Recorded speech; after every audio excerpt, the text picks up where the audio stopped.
Notes and Queries, number 176, March 12, 1853. By various. Query: what were the Capelli de Nervis de Pampelin depicti? Ducange cites the word, but does not explain it. L. Return. Toto Adelo, quasi. Atellage. Return. Springoldus. Veterum perfecto furbilisti genus, et, recentis militiae, tormentum est pulverarium, non ita ponderosum ut majoribus bombardis equari possit, necea levitate ut gestari manibus valit. Ducange. Return. Arbalist ad turnum, arbalists that traversed. Return. Hawkins. Sagum militare. Ducange. Return. Gambison. Vestimenti genus quat de coactuli ad mensurum et tutulum pectoris homini conficitor, de mauibus lanus, ut, hoc inducta primum, larica vel clibinus, aut his similia, fragilitatem corporis, ponderus asperitate non laterant. Ducange. Return. Senevectorium. A mudcart. Ducange. Return. Congitio Garotos esse spingardarum tila, quibus penny eri apta banter apot grandioribus, Corellis vero penny plumatiles tantum. See Ducange, sub voce Garotus. Dean Swift, Autographs and Books. The biographer and the critic, down to the pamphleteer and the lecturer, have united in painting St. Patrick's immortal Dean in the blackest colors. To their, for the most part, unmerited scandal and reproach thus heaped upon his memory, as little in accordance with truth as with Christian charity, let me, Mr. Editor, oppose the following brief but emphatic testimony on the bright, and I firmly believe the right, side of the question, of the virtuous, the accomplished Addison. To Dr. Jonathan Swift, the most agreeable companion, the truest friend, and the greatest genius of his age, this book is presented by his most humble servant the author. The above inscription, in the autograph of Addison, is on the fly-leaf of his Remarks on Several Parts of Italy, and c. 8 Vo. 1705, the possession of which I hold very dear. Permit me to add another beautiful example of friendship between two generous rivals in a glorious art.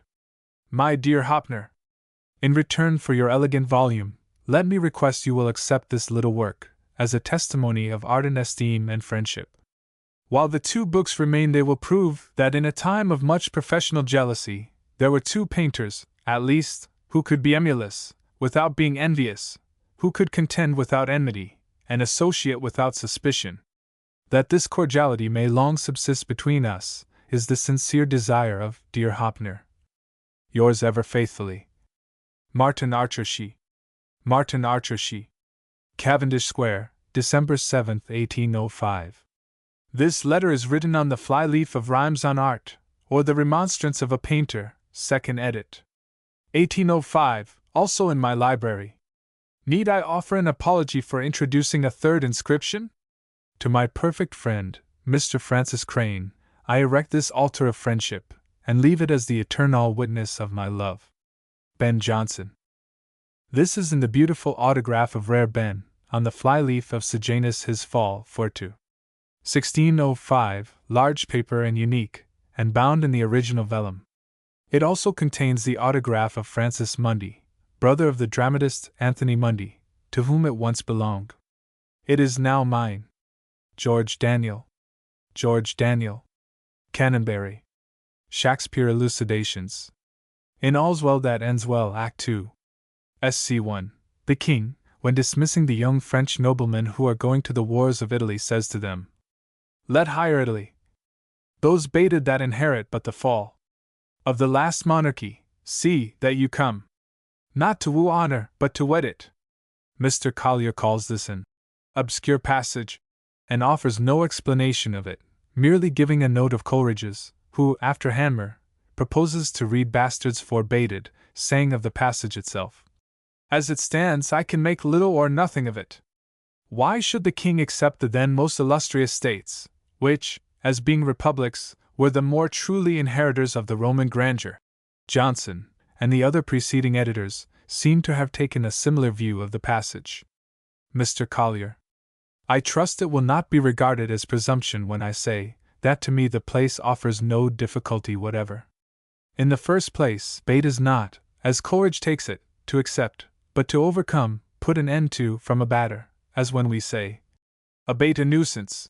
In the next, we are to recollect that the citizens of the Italian republics were divided into two parties, the Guelph, or Papal, and the Ghibelline, or Imperial, and that the French always sided with the former. Florence, therefore, was Guelph at that time, and Siena, of course, was Ghibelline. The meaning of the king, therefore, is, by defeating the Ghibelline Sienese, let Italy see, and see, as a Frenchman, he naturally affects a contempt for the German Empire, and represents it as possessing, the meaning of inherit at the time, only the limited and tottering dominion which the Empire of the West had at the time of its fall. By Higher Italy, by the way, I would understand not Upper Italy, but Tuscany, as more remote from France, for when the war is ended, the French envoy says, what will Count Roussillon do then? Will he travel higher, or return again into France? Act 4. Sc. 3. The meaning is plainly, will he go farther on? To Naples, for example. I must take this opportunity of retracting what I have said about. O thou dissembling cub, what wilt thou be? When time has sowed a grizzle on thy case. 12th Night Act.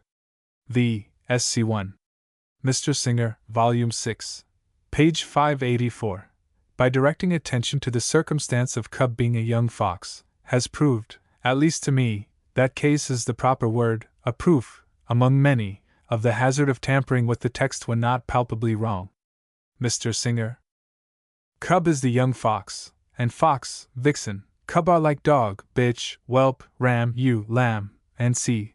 The word is peculiar to the English language, nothing at all resembling it being to be found in the Anglo-Saxon, or any of the kindred dialects. Holland, in his Plutarch, quoted by Richardson, when telling the story of the Spartan boy, says, a little cub or young fox, and then uses only cub. It was by analogy that the word was used of the young of bears, lions, and whales, and if Shakespeare in one place, Merchant of Venice, Act 2, Sc. 1, says, cubs of the she-bear, he elsewhere, Titus Andronicus, Act 4, Sc. 1, has, bear whelps. I further very much doubt if cub was used of boys in our poet's time. The earliest employment of it that I have seen is in Congreve, who uses unlicked cubs, evidently alluding to young bears, and that is the sense in which cub is still used, a sense that would not in any case apply to Viola. Thus, Cately. Thus, Cately. Imprecatory epitaphs. There is a class of epitaphs, or, we should rather say, there are certain instances of monumental indecorum which have not as yet been noticed by the many contributors on these subjects to your pages. I refer to those inscriptions embodying threats, or expressing resentful feelings against the murderers, or supposed murderers, of the deceased individual. Of such epitaphs we have fortunately but few examples in Great Britain, but in Norway, among the runic monuments of an early and rude age, they are by no means uncommon. Near the door of the church of Knaresdale, in Northumberland, is the following on a tombstone. In memory of Robert Baxter, of Fawhouse. Robert Baxter, who died October 4, 1796, aged 56. All you that please these lines to read, it will cause a tender heart to bleed. I murdered was upon the fell, and by the man I knew full well. By bread and butter, which he'd laid, I, being harmless, was betrayed. I hope he will rewarded be, that laid the poison there for me. Robert Baxter is still remembered by persons yet living, and the general belief in the country is, that he was poisoned by a neighbor with whom he had had a violent quarrel. Baxter was well known to be a man of voracious appetite, and it seems that, one morning on going out to the fell, or hill, he found a piece of bread and butter wrapped in white paper. This he incautiously devoured, and died a few hours after in great agony. The suspected individual was, it is said, alive in 1813. We know not how much of the Old Norse blood ran in the veins of Robert Baxter's friend, who composed this epitaph, but this summer, among a people of avowedly Scandinavian descent, I copied the following from a large and handsome tomb in the burying ground of the famous Cross Kirk, in Northmaveen Parish, in Shetland. M.S. Donald Robertson, born 1st of January 1785, died 4th of June 1848, aged 63 years. Donald Robertson. He was a peaceable, quiet man, and to all appearance a sincere Christian. His death was very much regretted, which was caused by the stupidity of Lawrence Tulloch, of Clotherton, who sold him nitre instead of Epsom salts, by which he was killed in the space of 3 hours after taking a dose of it. Among the Norwegian and Swedish runic inscriptions figured by Gosanson and Stjoborg, we meet with 2 or 3 breathing a still more revengeful spirit, but one eminently in accordance with the rude character of the age to which they belong, AD 900 at 1300. AD. An epitaph on a stone figured by Stjoborg runs as follows. Rodvisel and Rodalf they caused this stone to be raised after their 3 sons, and after, to Rodfos. Him the black men slew in foreign lands. God help the soul of Rodfos, God destroy them that killed him. Another stone figured by Gosanson has engraved on it the same revengeful aspiration. We all remember the Shakespearean inscription, "Cursed be he that moves my bones." But if Finn Magnusson's interpretation be correct, there is an epitaph in runic characters at Grenjadarstad Church, in Iceland, which concludes thus: "If you willingly remove this monument, may you sink into the ground." It would be curious to collect examples of these menaces on tombstones, and I hope that other contributors will help to rescue any that exist in this or in other countries from oblivion. Edward Charlton, M.D. Edward Charlton. Newcastle upon Tyne. Derivation of lad and lass. The derivation of the word lad has not yet been given, so far as I am aware, and the word lass is in the same predicament. Lad is undoubtedly of old usage in England, and in its archaic sense it has reference, not to age, as now, but to service or dependence, being applied, not to signify a youth or a boy, but a servant or inferior. In Pinkerton's poems from the Maitland Misses is one, purporting to be the composition of Thomas of Ercildown, which begins thus: "When a man is made a kyng of a capped man." After this line follow others of the same bearing, until we come to these: "When a ychtaut wrongest and togder. When lads weddeth loved eyes." And c. The prophet is not, in these words, inveighing against ill-assorted alliances between young men and old women, but is alluding to a general bouleversement of society, when mésalliances of noble women to ignoble men will take place. This sense of the word gives us, I think, some help towards tracing its derivation, and I have no doubt that its real parent is the Anglo-Saxon hlafida, a word to be found in one instance only, in a corner of Ethelbert's Domus. Gif man searls hlafaten of slaith 6 Sillingam Jabit. By the same softening of sound which made lord and lady out of Hlaford and Hleftage, hlafida became lad, and Hlafitster became lass. As the lord supplied to his dependents the bread which they ate, so each thus derived from the loaf the appellation of their mutual relation, in the plain phraseology of our ancestors. Dr. Leo, in his interesting commentary on the Rectitudines Singularum Personarum, edit. Halley 1842, page 144, says, Gans analog dem Verhaltnis von Eildor und Jingra ist das Verhaltnis von Hlaford, Brodhern, Hleftage, Brodherren, und Hlafida, Brodesser. Hlaford ist am Ende zum Standestel, Lord geworden, sprunglich bezeichnet es Jeden Gebieder.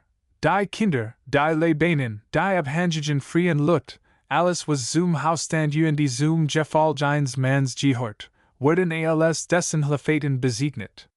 Perhaps some of your readers may favor myself and others by giving the derivation of boy and girl. H.C.C. Minor notes. Iona. The ancient name of this celebrated island was an island, or Columcille, the island of Columba of the churches. In all the ancient tombstones still existing in the island, it is called nothing but High, and I have no doubt that its modern name of Iona is a corruption, arising from mistaking you for N. In the very ancient copy of Adamnan's Life of St. Columcille, formerly belonging to the monastery of Reichenau, Augia Dives, and now preserved in the town library of Schaffhausen, which I had an opportunity of examining very carefully last summer, the name is written everywhere, beyond the possibility of doubt, Auue, which was evidently an attempt to give a power of Latinese declension to the ancient Celtic I. It was pronounced Iwa, Iwa. who first made the blunder of changing the U into N? J. H. Todd. J. H. Todd. Trin. Call. Dublin. Inscriptions in parochial registers. Very quaint and pithy mottos are sometimes prefixed to parochial registers. I know not whether any communications on this subject are to be found in your pages. The following are examples, and may perhaps elicit from your readers additional information. Cherry Hinton, Cambridgeshire. Hic puritatum, hic vir sponsalia noscat. Hic decessorum funera quisque siet. Rudin of the 11 Towns, Salop. No flattery here, where to be born and die. Of rich and poor is all the history. Enough, if virtue filled the space between. Proved by the ends of being to have been. George S. Master. George S. Master. Welshhampton, Salop. Lieutenant. The vulgar pronunciation of this word, lieutenant, probably arose from the old practice of confounding U and V. It is spelt lieutenant in the colonial records of New York. The changes may have been lieutenant, lieutenant, lieutenant. Unada. Unada. Philadelphia. Priggying tooth, or pugging tooth. Mr. Collier, in his new book on Shakespeare, containing early manuscript corrections of the folio of 1632, says at page 191, in enumerating those of the Winter's Tale, that the emendator substitutes, Act 4. SC 2. Priggying tooth, for the pugging tooth, of the old copies. Now this, I believe, has been the generally received interpretation, but it is quite wrong. Priggying, that is stealing, tooth, would be nonsense. Pugging is the correct word, and is most expressive. Autolycus means his molar. His grinding tooth is set on edge. Mr. Collier. A pugging mill, sometimes abbreviated and called pug mill, is a machine for crushing and tempering lime, consisting of 2 heavy rollers or wheels in a circular trough. The wheels are hung loose upon the ends of a bar of iron or axletree, which is fastened by the center either to the top or bottom of an upright spindle, moved by a horse or other power, as the case may be, thus causing the wheels in their circuit to revolve from their friction upon the trough, and so to bruise the nuts of lime, which together with the sand and water are fed by a laborer, who removes the mortar when made. The machine is of course variously constructed for the kind of work it has to do. There is a pugging mill used in the making of bricks that is fitted with projecting knives to cut and knead the clay. Emendator has doubtless restored the sense to many puzzling passages in Shakespeare, but he certainly is mistaken here in reading priggying for pugging. Emendated. H. B. J. Carlyle. London. Is the following, which was copied October 11, 1811, from a MS. Pasted on Spitalfields Church at that time, worth preserving in the pages of N and Q. Could any of your numerous correspondents furnish me with the author's name? London. London. Houses, churches, mixed together. Streets crammed full in every weather. Prisons, palaces, contiguous. Sinners sad and saints religious. Gaudy things enough to tempt ye. Outsides showy, insides empty. Baubles, beasts, mechanics, arts. Coaches, wheelbarrows, and carts. Warrants, bailiffs, bills unpaid. Lords of laundresses afraid. Rogues that nightly prowl and shoot men. Hangmen, aldermen, and footmen. Lawyers, poets, priests, physicians. Noble, simple, all conditions. Worth beneath a threadbare cover. Villainy bedaubed all over. Women black, fair, red, and gray. Women that can play and pay. Handsome, ugly, witty still. Some that will not, some that will. Many a beau without a shilling. Many a widow not unwilling. Many a bargain, if you strike it. This is London, if you like it. H. E. P. T. Woolwich. Note from the Cathedral at Seville. Lexcsd Don Nicholas Wiseman, Obispo Coadjutor de Birmingham, y Rector del Colegio de Oscat, por decreto de 2 de enero de 1845, Concidio 40 días de indulgencia pecata Padre Nuestro, o credo e nuestri Señor Jesu Cristo, o un Ave Maria e su Santísima Madre, o un Padre Nuestro en honor del Santo Patriarca SS Domingo. Cujos imagines se veneran en esta capilla, como por cualquier palabra afectuosa o jaculatoria con devotion. S.K.N. Riddles for the Post Office. The following ludicrous direction to a letter was copied verbatim from the original and interesting document. To Dad Tomas hat the ol okacha dio berry paid sir please to let old feather have this sieve. The letter found the gentleman at the old oak orchard Tenbury. I saw another letter, where the writer, after a severe struggle to express Scotland, succeeded at length to his satisfaction, and wrote it thus. Stockling. A third letter was sent by a woman to a son who had settled in Tennessee, which the old lady had thus expressed with all phonetic simplicity. Tennessee. Cuthbert Bede. Cuthbert Bede. Queries. National Portraits. Portrait of the Duke of Gloucester, son of Charles I. A contemporary portrait of this prince, fourth son of Charles I, was in existence. He was represented with a fountain by him, probably in early age. He died, at the age of 20, in 1660. Where is this painting now to be found, or is any engraving from it known?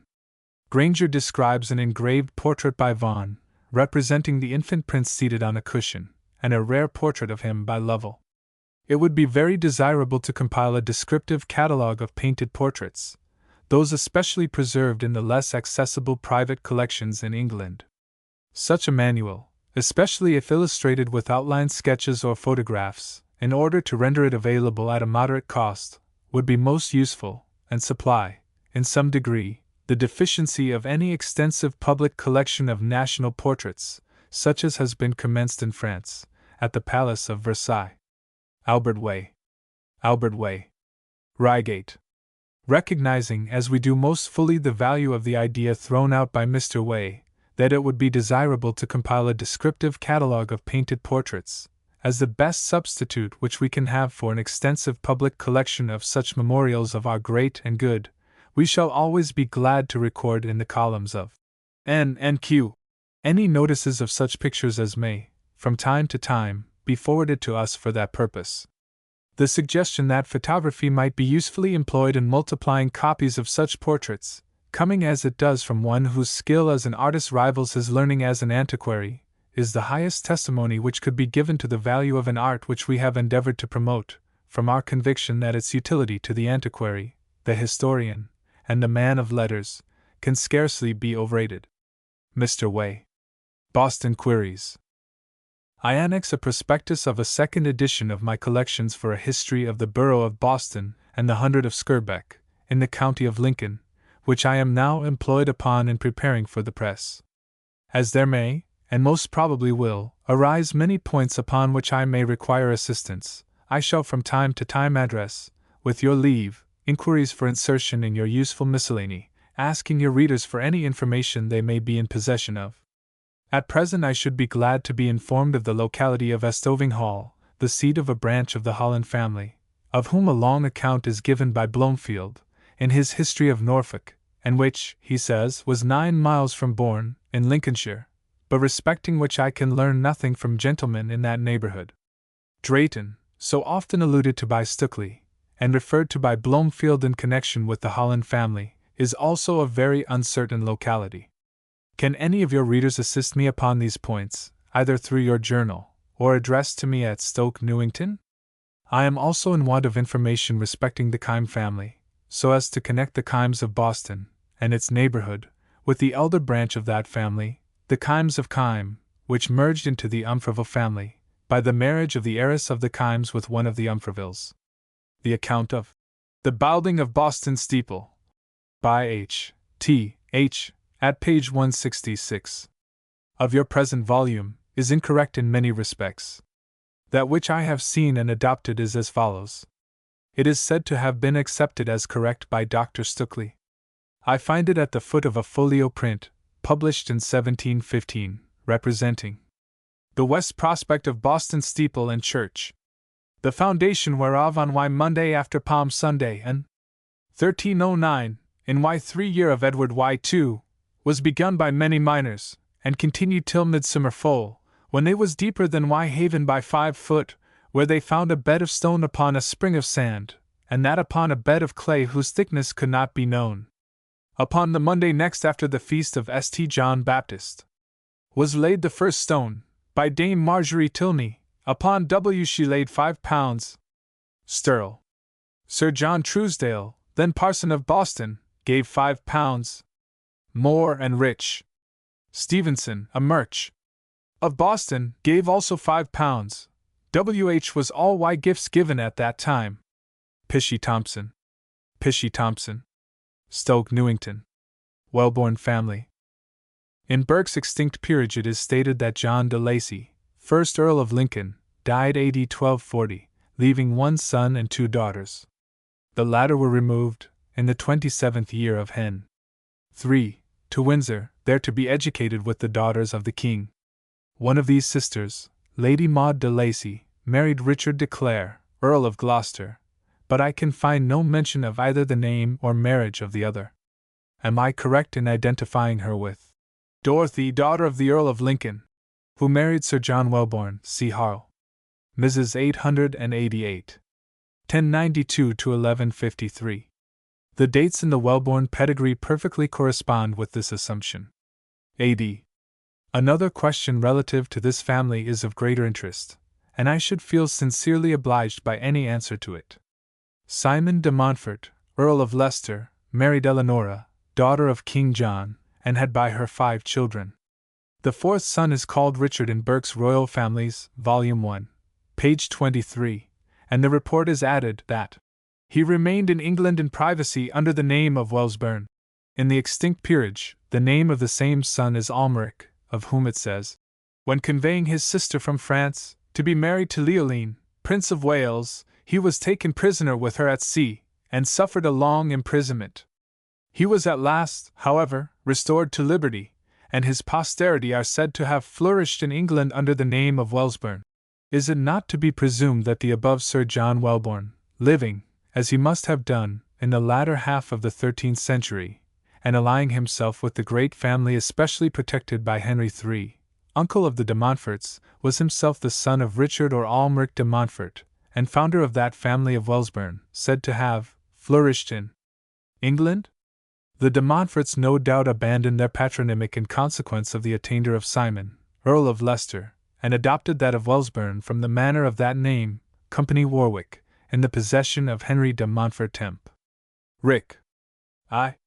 The only known branch of the Wellborns terminated, after 10 descents from Sir John, in coheiresses, one of whom married in 1574, and brought the representation into a family which counts among its members your correspondent, Ursula. Descendants of Sir Humphrey Gilbert. In a work published not many years ago, entitled Antigua and the Antiguans, by Mrs.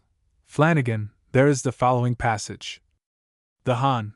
Nathaniel Gilbert, Speaker of the House of Assembly in the island of Antigua, and one of the chief proprietors in that island, derived his descent from a family of considerable distinction in the west of England, where one of its members, Sir Humphrey Gilbert, associating himself with his kinsman, Sir Walter Raleigh, became one of the most eminent circumnavigators of the reign of Queen Elizabeth. Dying, he left a son, Raleigh Gilbert, who along with others obtained from King James I a large grant of land, in what was then called Plymouth, but which now forms part of the colony of Virginia. To this place he emigrated with Lord Chief Justice Popham in 1606. Afterwards he succeeded to an estate in Devonshire on the death of his elder brother, Sir John Gilbert, President of the Virginian Company. Can any of your correspondents kindly inform me from what source I can complete the line of descent, by filling up the interval of 3 or 4 generations between the above Raleigh Gilbert and the Hon. Nathaniel Gilbert mentioned by Mrs. Flanagan? The present Sir George Colebrook and Sir William Abbey are connected, more or less remotely, with the last mentioned Mr. Gilbert. The English branch of the family is now established at Tredrea in Cornwall. C. Burke. Any information whatever upon this subject would be exceedingly valuable to the inquirer. C. Gonville. Minor queries. English bishops deprived by Queen Elizabeth, 1559. Mr. Dredge's list, Volume 6, page 203, was very acceptable and interesting, but he has left unanswered several points regarding these bishops. 1. Bishop Scott's death is given as at Louvain, but not the period when it occurred. 2. Bishop Bain is merely said to have died at Islington in 1560. Month unnoticed. 3. Bishop Golwell is said to have died shortly afterwards, 1580, at Rome, while I gave my authority as to his being still alive in the year 1584, Volume 6, page 100. 4. Bishop Pate is said to have also died at Louvain, but no date is mentioned. 5. Bishop Pole died in 1568. Is neither the place nor month known? In conclusion, with regard to the English bishops deprived, 1691, only the years of the deaths of Bishops Frampton and White are stated. I trust Mr. Dredge, if he sees this, will forgive my being so minute and particular in my inquiries on the above points, and kindly recollect that I am far away from all public libraries and sources of information. For the replies he has so readily afforded, I am very grateful indeed. Mr. Dredge's. Mr. Dredge. A.S.A. was a rabid. John Williams of Southwark, Esq., elder brother of Morgan Williams, who married a daughter of Walter Cromwell of Putney, from whom descended Oliver Cromwell, Jones's Brecknockshire, Volume 2, page 111. Will you, or either of your readers, oblige me with some account of the male descendants of such John Williams, or of John Williams, heir to the paternal estate, of such Morgan Williams, Waring's Recollections of Iolo Morgan, page 162, and his male descendants, or any references to such account. Glywysig. Glywysig. A screw. Why should a broken-down horse be called a screw? Is it because he has a screw loose, or because a force equivalent to the screw propeller must be applied to make him go? This was discussed at a hunting dinner the other evening, and the guests could arrive at no satisfactory conclusion, either could they agree as to the definite meaning that should be assigned to screw, and what description of horse came under that very condemnatory designation. Perhaps N and Q can assist them to a proper meaning. Cuthbert Bede, B.A. Cuthbert Bede. Tanner's Mrs. In a collection of Mrs. relative to Eton College, in Birch and Sloane Collection, British Museum, mention is made of Tanner's Mrs., which, at the time these Mrs. on Eton were collected, 1736, were in the picture gallery at Oxford. Are these the Mrs. inquired for by your correspondent in Volume 6, page 434? E.g.B. The Westminster Assembly of Divines. On the cover of a collection of Confessions of Faith, and c. of the Church of Scotland, in my possession, is the following memorandum. The minutes of the Westminster Assembly are yet reserved in private hands. Callaney's Abridgment of Baxter's Life, page 85. In Dr. Williams's library, Red Cross Street, there is part of a journal, but Neale, in his History of the Puritans preface, tells us the records of this assembly were burnt in the fire of London. Strype, preface to Lightfoot's Remains, says, a journal of the various debates among the learned men in the Westminster Assembly was diligently kept by Dr. Lightfoot. And Strype tells us he had seen it. I shall be much obliged to any of your readers who can inform me where this journal, or any other, of the proceedings of the Assembly can be procured. Joseph Stansbury. Joseph Stansbury. The witch Countess of Morton. Can any one give me any information about a Countess of Morton who was called the witch? Her picture is at Dalmahoe. L.M.M.R. Mary, daughter of King James I, of Scotland. This princess is stated to have been married to the Count de Buchan, son of the Lord of Campoer in Zealand, and she had at least one son, born 1451. Any information as to her husband's family, her own death, and c. is requested, for all notitia of our royal princesses are interesting. A.S.A. was a rabid. Hibernicus hibernier. Whence, and what the proper form of this proverbial expression? W. T. M. Hong Kong. The cucking stool, when last used. Can any of the correspondents of N and Q inform me of the latest period at which this instrument of punishment for scolds is recorded to have been used in England? The most recent instance mentioned by Brand was at Kingston upon Thames, in 1745. In Leicester, however, and probably elsewhere, the practice continued to a much later period, as appears by the following entry in our municipal accounts for the year 1768 to 69. Paid Mr. Elliot for a cuckstool by order of Hall, 2L. I have been informed by an octogenarian inhabitant of this town, that he recollects, when a boy, seeing the cucking stool placed, as a mark of disgrace, against the residence of a notorious scold, and the fact of this use of it here at so comparatively recent a period has been confirmed by another aged person, so that this practice probably obtained for some years after the punishment by immersion, or exposure upon the cucking stool, had fallen into desuetude. Did a similar use of the instrument prevail in other places about the same period? I may mention that an ancient cucking stool is still preserved in our town hall. Leicesteriensis. Grafts and the parent tree. Is there any ground for a belief that is said to prevail among horticulturists, that the graft perishes when the parent tree decays? J.P. Birmingham. Conway family. Is it true that Sir William Conyers, founder of the Conway family, was Lord High Constable of England under William the Conqueror? The Welsh pedigrees in the British Museum assert as much, and that he married Isabel, daughter of Baldwin, Earl of Blois, but it does not appear that there was a Count of Blois of that name. Ursula. Salt. Dugdale, in his Antiquities of Warwickshire, page 294, speaking of the town of Leamington, says, "All that is further observable touching this place is, that nigh to the east end of the church there is a spring of salt water, not above a stone's throw from the river Leam, whereof the inhabitants make much use for seasoning of meat."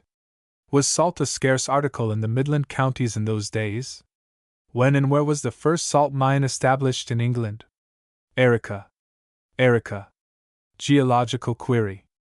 Can any of your geological readers inform me what is the imagined reason that there is no increase of temperature in Scandinavia, as there is everywhere else, in descending into mines? M. Mayell. Wandering Jew. I am anxious to learn the authority on which this celebrated myth rests. I am aware of the passage in John's Gospel, 21, 22, 23. But I cannot think that there is no other foundation for such an extraordinary belief. Perhaps on the continent some legend may exist. My object in inquiring is to discover whether Eugene Sue's wandering Jew is purely a fictitious character, or whether he had any, and if any, what authority or tradition on which to found it. T.B. Fresheville family. In what work may be found the tradition that the heir of the family of the House of Fresheville never dies in his bed? F.K. The Wednesday Club. Can any of the readers of N&Q refer me to any notice of this club, which existed about a century back in the city of London? Charles Reed. Paternoster Row. Oratories. In a parish in the county of Essex there is a pretty little brick chapel, or oratory, as it is called there, with a priest's house attached at the west end, of about the 13th century, the length of both chapel and house being 30 feet, and the width 15. There is also a field called Priest's Close, which was probably the endowment. Can any of your correspondents inform me if there are many such places of worship in England, and if so, to mention some, and where any accounts of them may be found? It is quite clear that this oratory had no connection with the parish church, being a mile distant, and seems more likely to have been erected and endowed for the purpose of having Mass celebrated there for the repose of the founder's soul. M.F.D. Arms of de Turnham. Can any of your readers inform me what were the armorial bearings of Sir Stephen de Turnham, who in the year 1192 was employed by Richard I. to escort his Queen Berengaria from Acre to Naples? The writer would also be glad to obtain any particulars of the family and history of this brave knight, who seems to have possessed the entire confidence of his sovereign, the redoubtable Coeur de Lion. Probably he belonged to the same family as Michael de Turnham, the owner of estates at Brockley, near Deptford, and at Beecham, the modern Bayham, on the borders of Sussex, in the reign of Henry II, whose nephew, Sir Robert de Turnham, appears to have been distinguished in the crusade under Richard I. Might not Stephen and Robert be brothers? Did they leave descendants? And if so, when did the family become extinct? Was it this Robert de Turnham, whose wife was Joanna Fossard, who, about the year 1200, founded the Priory of Grosmont, near Whitby in Yorkshire? John Thornhome, of Gowthorpe, near York, to whom arms were granted September 11, 1563, was probably not of the same family? These arms are, on a shield argent, 3 thorn trees vert. Crest, on a mount vert, a tower argent. Motto: Probitus viris Hanos. Any particulars as to the early and subsequent history of this last-named family would also be valuable. Theta. Poisons. What are supposed to have been the poisons used for bouquets, gloves, and c. in the time of Catherine de' Medici and her friend René? H.A.B. Open seats or pews in churches.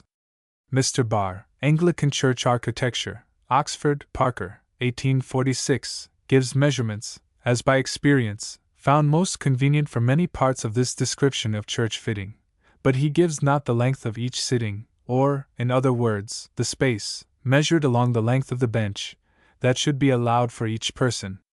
Neither does he give the height nor the breadth of the flat board to rest the elbows on when kneeling, or to place the books upon, which he proposes to substitute for the common sloping book-board. Neither does he appear to have paid any attention to the disposal of the hats with which every male worshipper must, I fear, continue to be encumbered, and which I like not to see impaled on the poppy heads, nor plied on the font, nor to feel against my knees when I sit down, nor against my feet when I kneel. If any of your correspondents could name a church in the open seats of which these things have been attended to, and well done, I should be much disposed to go, and study it as a model for imitation, and if satisfied with it, I should want little persuasion for commencing the destruction of my old manor pew, and the fixing of open seats on its site. Rigidonum. Burial of unclaimed corpse. In the parish of Marks Hall, near Norwich, is a piece of land now belonging to the adjoining village of Keswick.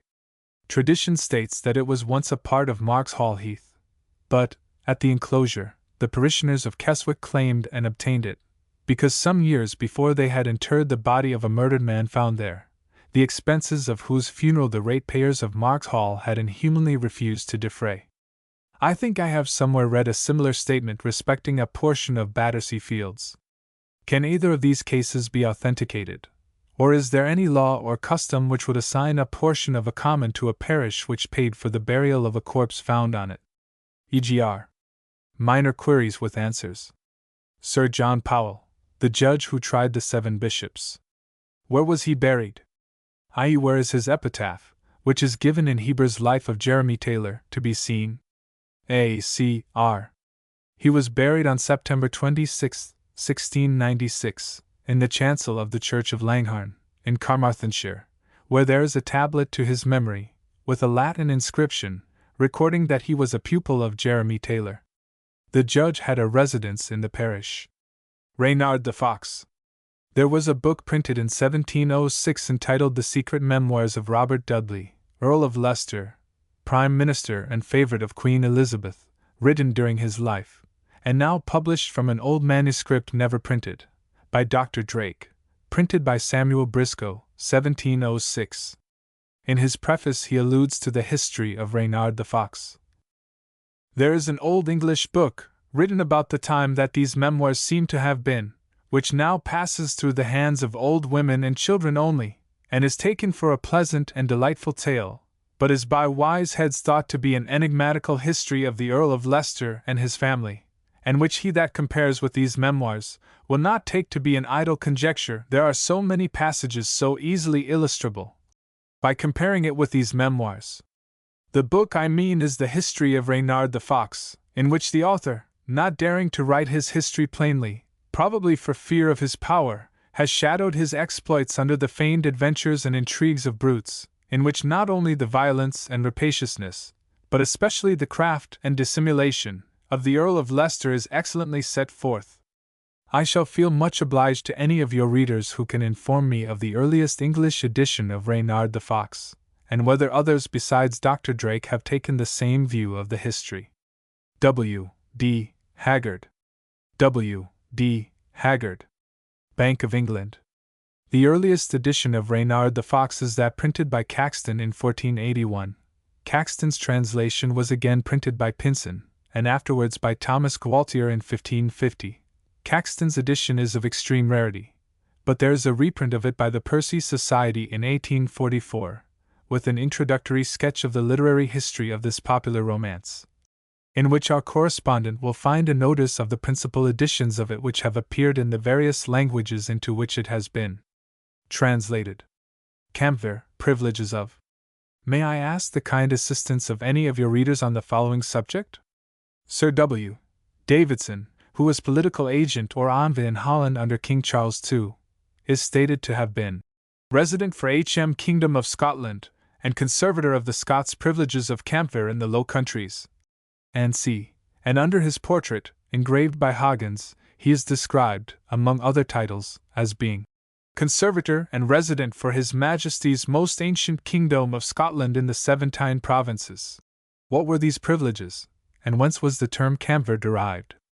I have seen mention made of a mercantile house at Calais, in the 16th century, who had there campfire schypp, hyr sales half blue y half yellow. But this, I think, must refer to the trade in camphor, in the purification of which the Venetians, and afterwards the Dutch, exclusively were occupied. J.D.S.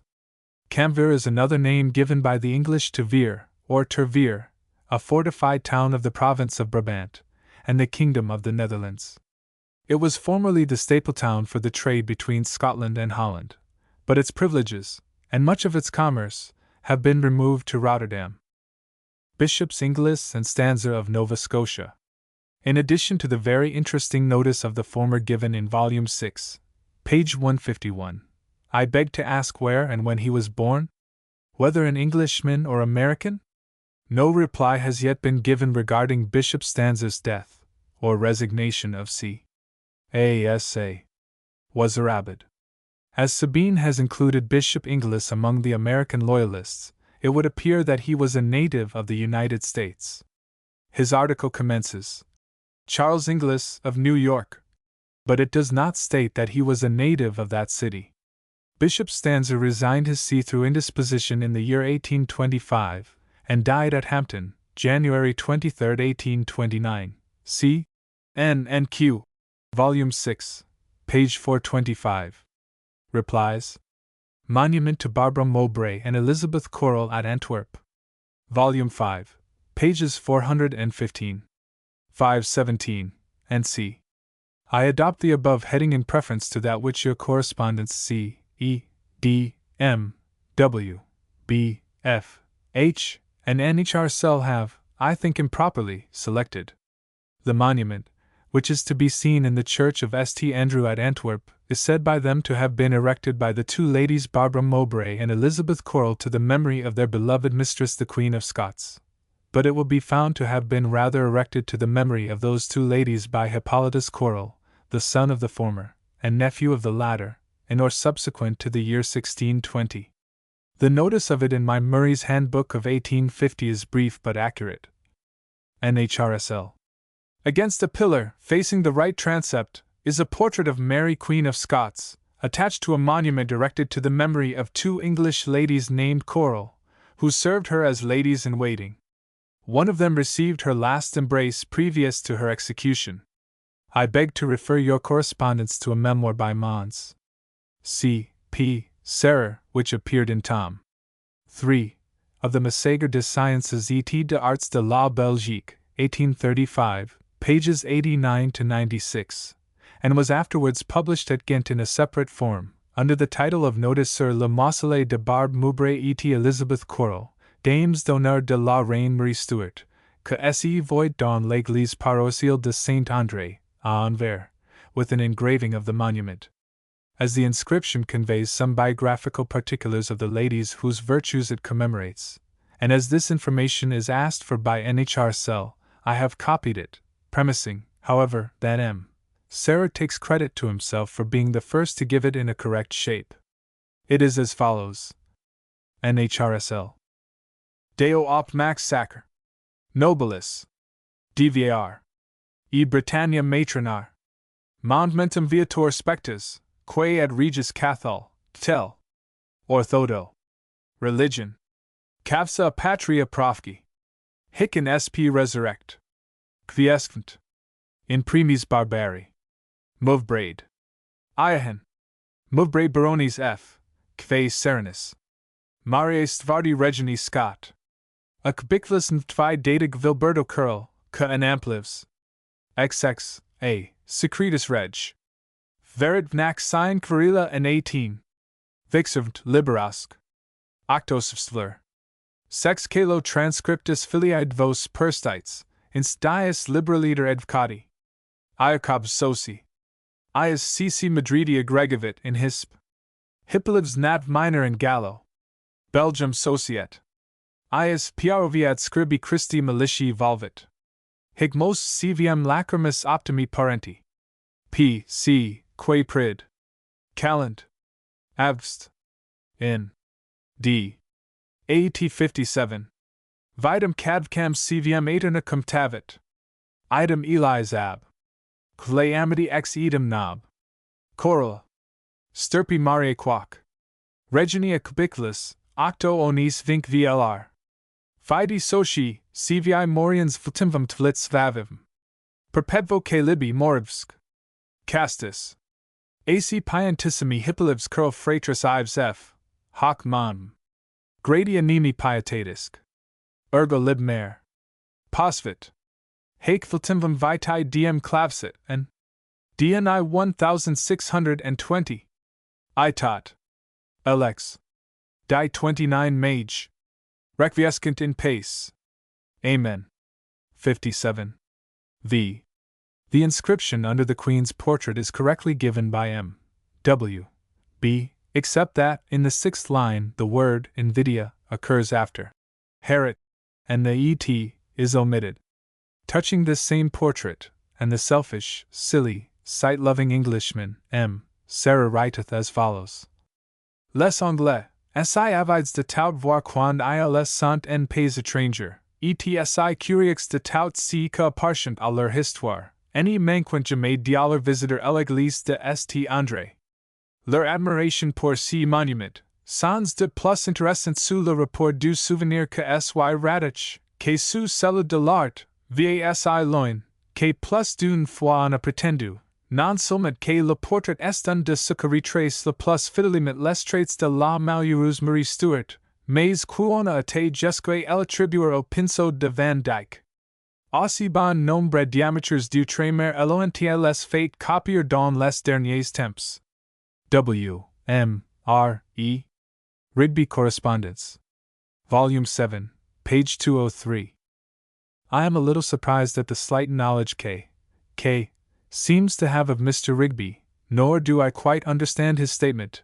He says he possesses 67 letters of Mr. Rigby to his own grandfather, and that his object is to discover what he calls the counterpart of the correspondence, and then he talks of this counter-correspondent, as if he knew no more of him than that he was an M.P., and seems to have done so and so. Now this counter-correspondent must have been his grandfather, and it would surely have simplified the inquiry if he had stated at once the name of his grandfather, whose letters he is anxious to recover. Mr. Rigby was one of the busiest politicians of the busy times in which he lived. He did not, as K. supposes, reside altogether in England. He was Chief Secretary to the Duke of Bedford when Lord Lieutenant of Ireland, from 1757 to 1761, in which period he obtained the lucrative sinecure of Master of the Rolls in Ireland, which he enjoyed for upwards of 20 years, during which he was a prominent figure in English and Irish politics, and was long the leader of the Bedford party in the English House of Commons. His correspondence would be likely to be, with any one he confided in, important, and with anybody, very amusing, for, though a deep politician, he was of a gay, frank, jovial, and gossiping disposition. It was he who, when some questions were carried against him in the Irish Parliament, and that some of his English friends wrote to ask him whether he would not resign on such an affront, concealed his political feelings under the jolly bon vivant style of answering, "What care I about their affronts? There is nothing in the world I like half so well as woodcock shooting and claret drinking, and here I have both in perfection. Why should I resign?" He died in 1788, and was succeeded in his estate at Murderley, in Essex, by Lieutenant Call, Hale Rigby, who, I think, but am not sure, assumed the name of Rigby for the estate, and who had an only daughter who married the late Lord Rivers, and whose son is now, I presume, the representative of Mr. Rigby, the owner of Murderley, and probably, if they be in existence, the possessor of the counter-correspondence that K. inquires after. I have been thus particular in answering, as far as I can, K.'s query, because I believe that any confidential correspondence of Mr. Rigby must be very interesting, and I am glad to suggest where K. may look for the counterpart. But whether they be obtained or not, I am inclined to believe that Mr. Rigby's own letters would be worth publication, if, as I have already hinted, his correspondent was really in either his private or political confidence. C. A considerable number of this gentleman's letters were addressed to his friend and patron, John, 4th Duke of Bedford, and are among the misses at Woburn Abbey. A selection of the most interesting are printed in the Bedford Correspondence, 3 volumes 8 vo. W. A. Richard Rigby, Esq., of Murderley Hall, in Essex, was Paymaster General of the Land Forces from 1768 to 1782, when he was succeeded by Edmund Burke. Horace W.M. Beckford, the 3rd Baron Rivers, married, in February 1808, Frances, the only daughter of Lieutenant Colonel Francis Hale Rigby, Esq., of Murderley Hall. It is therefore probable that the correspondence and papers referred to by K.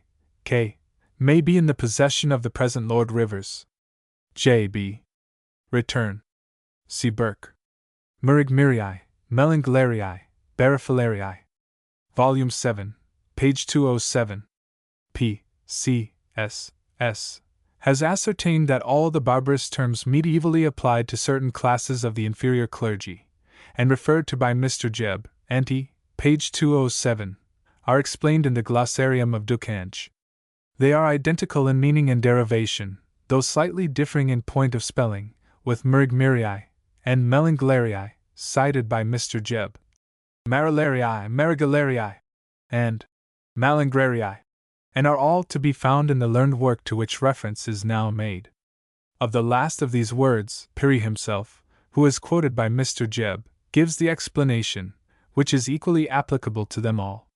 He says in Archiepisc. Messin, Subban. 1347. Mr. Jebb. Malangrarium, olim dictum cahoti sacrista est. Ducange also thus explains the cognate word Marilarius. Edituus, custos edis sacri, vulgo margilier. And c. Mr. Jebb is therefore undoubtedly right in identifying the signification of these terms with that of the French. Margilier, the Latin phrase for which is matricularius, so called because those officers were selected from the paupers who were admitted into the matricula, or hospice adjoining the church or convent. Mr. Jebb. Ex matricularius pauperibus quidem selige bancher ad viliara ecclesiarum adjacentium munia, vigica campanus pulsarent, ecclesiarum custodii invigilarent, church wardens in the true sense of the word, eas scoparent ac munderant. At in matricularium, nostris margilier, in ecclesias parochialibus origo. Of another singular word, barafalarii, and of the adoption of personae instead of it, the history is very amusing, though, perhaps, scarcely fit for the pages of N and Q. It would seem that these inferior servitors of the church were not very cleanly in their person or habits. The English populace, by a not very delicate pun on their name, were wont to call them bewrayed fellows, the meaning of which it is not necessary farther to explain. In a letter of Thomas, Archbishop of York, preserved in Dugdale's Monasticon, Tom. 3, page 2. Page 5, the good prelate says, 3. Silicet precentoris, cancellarii et sacristi, ac septem personarum caolim barafalarii fura nuncupati. Sed quia eram terp nomen barafalariarum, patens rigii remanabat, dictos septem dicitero non barafalarios sed personas volumus nuncuperi. The glossarist adds, with some naivete, cur autem ita obscena hujus modi is indita appellatio, dicant omni ipsi. P.C.S.S. Mr. Jebb, in his query respecting the exotici voces, Merigmerii, and Melanglarii, seems to be right in his conjecture that they are both of them corruptions of some word answering to the French margilier, a churchwarden. The word in question is probably miragularius. It appears to be a term but rarely used, and to occur but once in Martin, De Antiquities Ecloridibus Tom. I. Page 233, Venice, 1783, in the conclusion of his extract. De Ordinario MS, Ecclesi Cabellinensis, where the officer in question performs the duty of the vesturarius. Mr. Jebb. Diaconus et subdiaconus inter esse plicent vestimenta sua, miragularius praestat auxilium sacerdoti. Though elsewhere Martin explains the term by edicius, custos edis. With regard to the latter word, the meaning of which Mr. Jebb inquires, Barafilarii, I may suggest that he will find, on reading somewhat further in the Archbishop's Statuta for Beverley, a further account of these same Barafilarii, which almost precludes the likelihood of a blunder in the original document, or at least of beneficiarii being the correct word. For the Archbishop, having occasion to mention them again, gives the origin of their institution. Mr. Jebb. Quos cadem Barafilarios recollendi memoriae dioem Johannes de Thorsby dudum laborum archiepiscopus ad honorem dicti ecclesi Beverlaci, et majorum decent iam ministrantium in idem provincia ordinabat. He then proceeds. Sed quia eram terp nomen Barafilariarum, patens regii remanabat, dictos septem dicitero non Barafilarios sed personas volumus nuncuperi. And accordingly we find them called hereafter in this document by the very indefinite appellation, septem personi. The word Barafilarii seems obviously to be of Anglo-Saxon origin, as well from the extract I have given above, as from the absence of the term in works on the continental rituals, as Martin for instance. And I would suggest, in default of a better derivation, that the word may have been Latinized from the Anglo-Saxon barfelon or cellon. The office would then be that of almoner, and the Barafilarii would be the persons who doled out victuals to the poor, literally, barley givers. Such an original would make the term liable to the objection to which the Archbishop alluded, and the office does not altogether disagree with what was stated as the object of its institution, viz. Ad honorem ecclesi Beverlaci, et majorum decent iam ministrantium in idem. H.C.K. Rectory, Hereford. Photographic Notes and Queries. Replies to photographic questions. Sir William Newton is right respecting the active properties of sulfuric acid. It should therefore not be stronger than merely tasting of the acid, but it has appeared to me to possess a superior effect in setting the alkalis free. I believe muriatic acid would have precisely the same effect, or Beaufoy's acetic acid, though it would be rather expensive. Starch would be invaluable both for positives or negatives, if it could be laid on perfectly even, but if pinned up to dry it all runs to one corner, and if laid flat it runs into ridges. Perhaps some artists may be able to favor us with the best mode of treating starch. Its non-solubility in cold water makes it an invaluable agent in photography. Sir William Newton. The above includes a reply to Mr. J. James' first query. To his second, the solution may be either brushed or floated, but all solutions require even greater care than doing a watercolor drawing, to lay them perfectly flat. The remaining questions depend for answer simply on the experience of the operator. The formula given was simply for iodizing paper. The bringing out, exposure in the camera, and c. have been so clearly described lately by Dr. Diamond, it would be useless to give further directions at present. Mr. J. James. Dr. Diamond. G.H. should dispense with the acetonitrate and gallic acid, and bring up with gallic acid and glacial acetic acid only. This makes no dirt whatever, and is quite as effective. The marbling he alludes to proceeds from the sensitive solution not being sufficiently dry when put into the camera. Even if prepared paper is blotted off, which I think a very bad plan, it should have some time allowed it to dry. Also, the faintness of the image depends either upon not giving time enough, or the aperture he uses for his lens is much too large, or again, he has not found the true chemical focus. It varies in single meniscus lenses sometimes as much as 3/8 of an inch nearer the eye than the visual. All these are causes of indistinct images, and require patience to rectify them. I beg leave to subscribe entirely to Mr. W. Brown's remarks on the subject of Mr. Archer and collodion.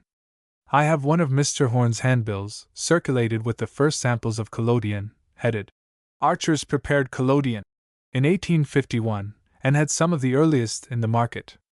That Mr. Archer should fail in trying his own preparation goes for nothing at all, because, at the best of times, and with the most skillful, failures are often numerous and mortifying, in photography above all other arts. Therefore, unless some more correct data are given, the merit rests entirely on Mr. Archer. Mr. W. Brown's. Weld Taylor. Bayswater. Developing Paper Pictures with Pyrogallic Acid, Volume 7, page 117. Your correspondent R. J. F. asks if any of your photographic correspondents have developed their paper negatives with pyrogallic acid. I have long been in the habit of doing so by the following process. Of Mr. Archer's developing solution, viz. pyrogallic acid, 3 grs. Acetic acid, 1 dram. Distilled water, 1 ounce. Take 20 grs. Minims add an equal quantity of distilled water, and 5 drops, minims, of acetic acid. I pour the mixture upon a glass plate, and put the sensitive surface of any picture upon it, moving it up and down by one corner, to prevent the paper being stained, and to observe the development of the picture, which, when sufficiently come out, I blot and wash immediately, and fix with hyposulfite of soda or bromide of potassium. Thomas Wyatt. Manchester. Photography in the open air, improved camera.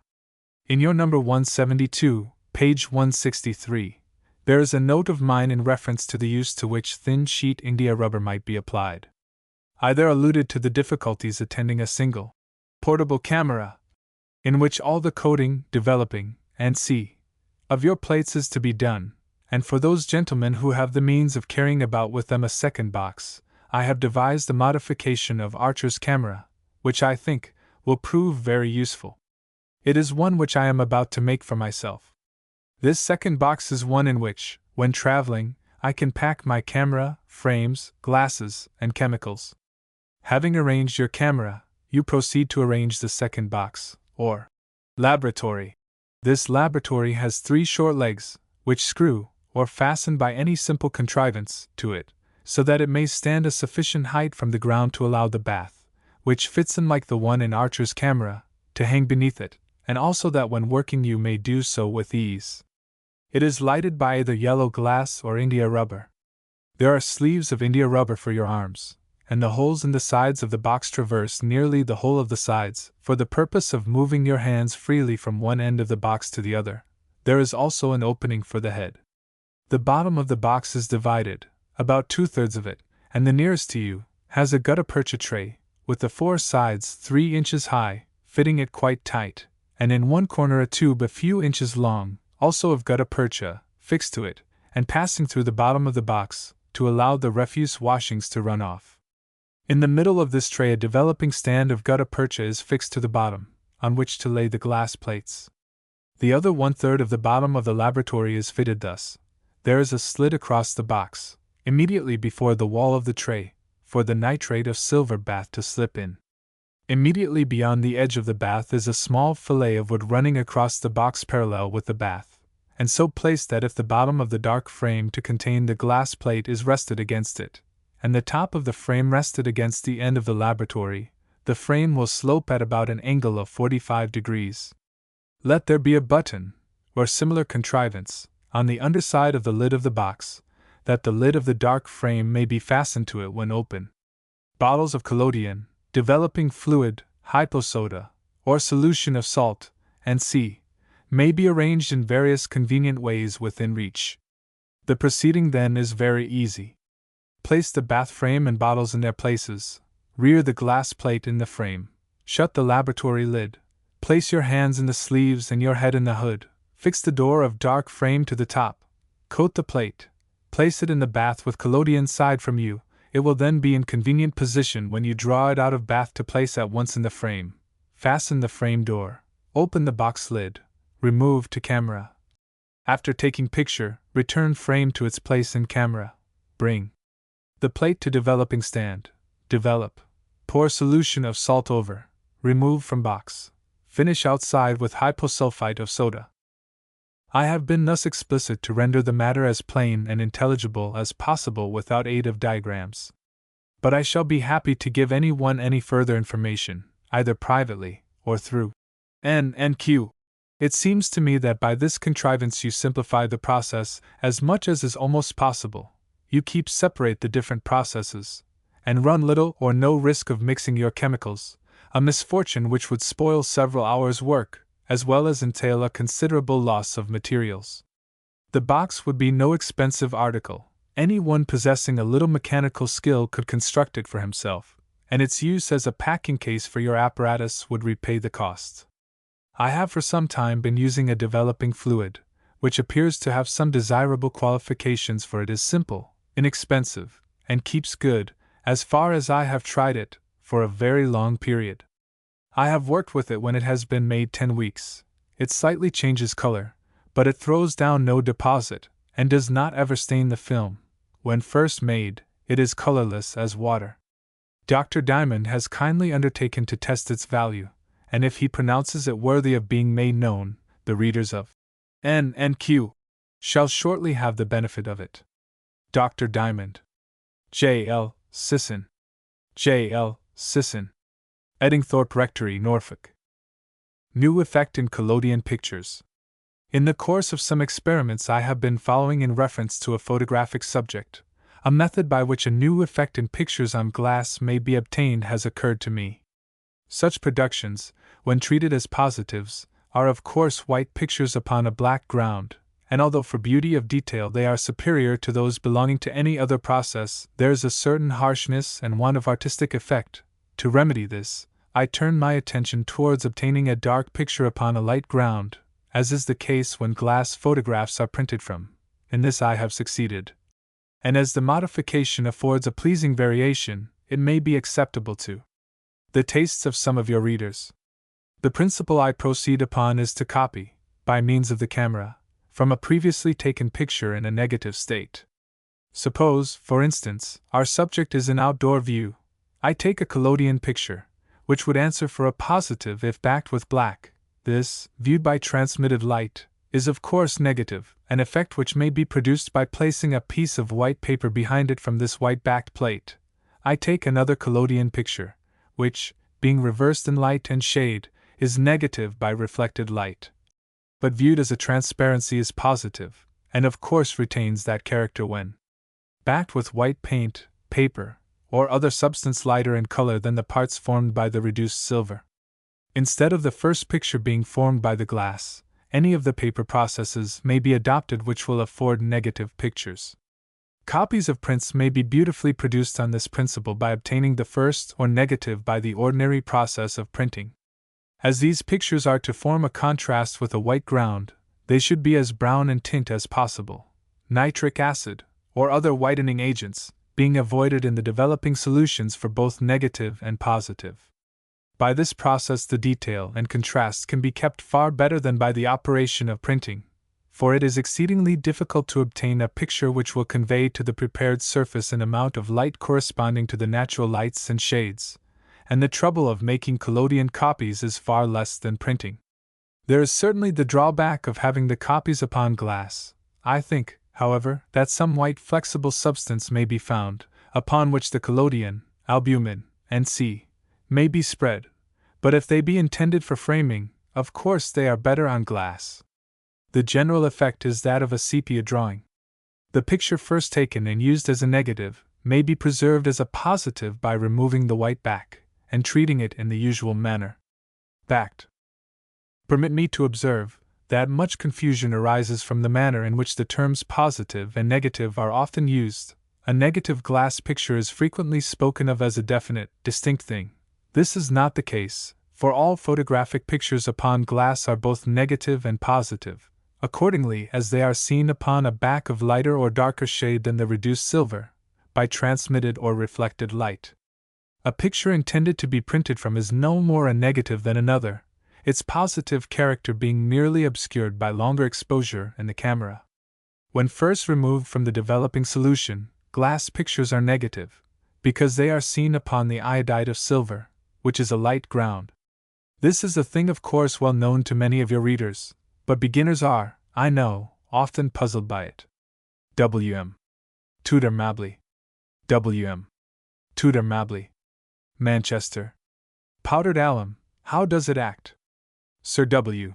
Newton has again kindly informed me of his motive for using the powdered alum, which in N&Q.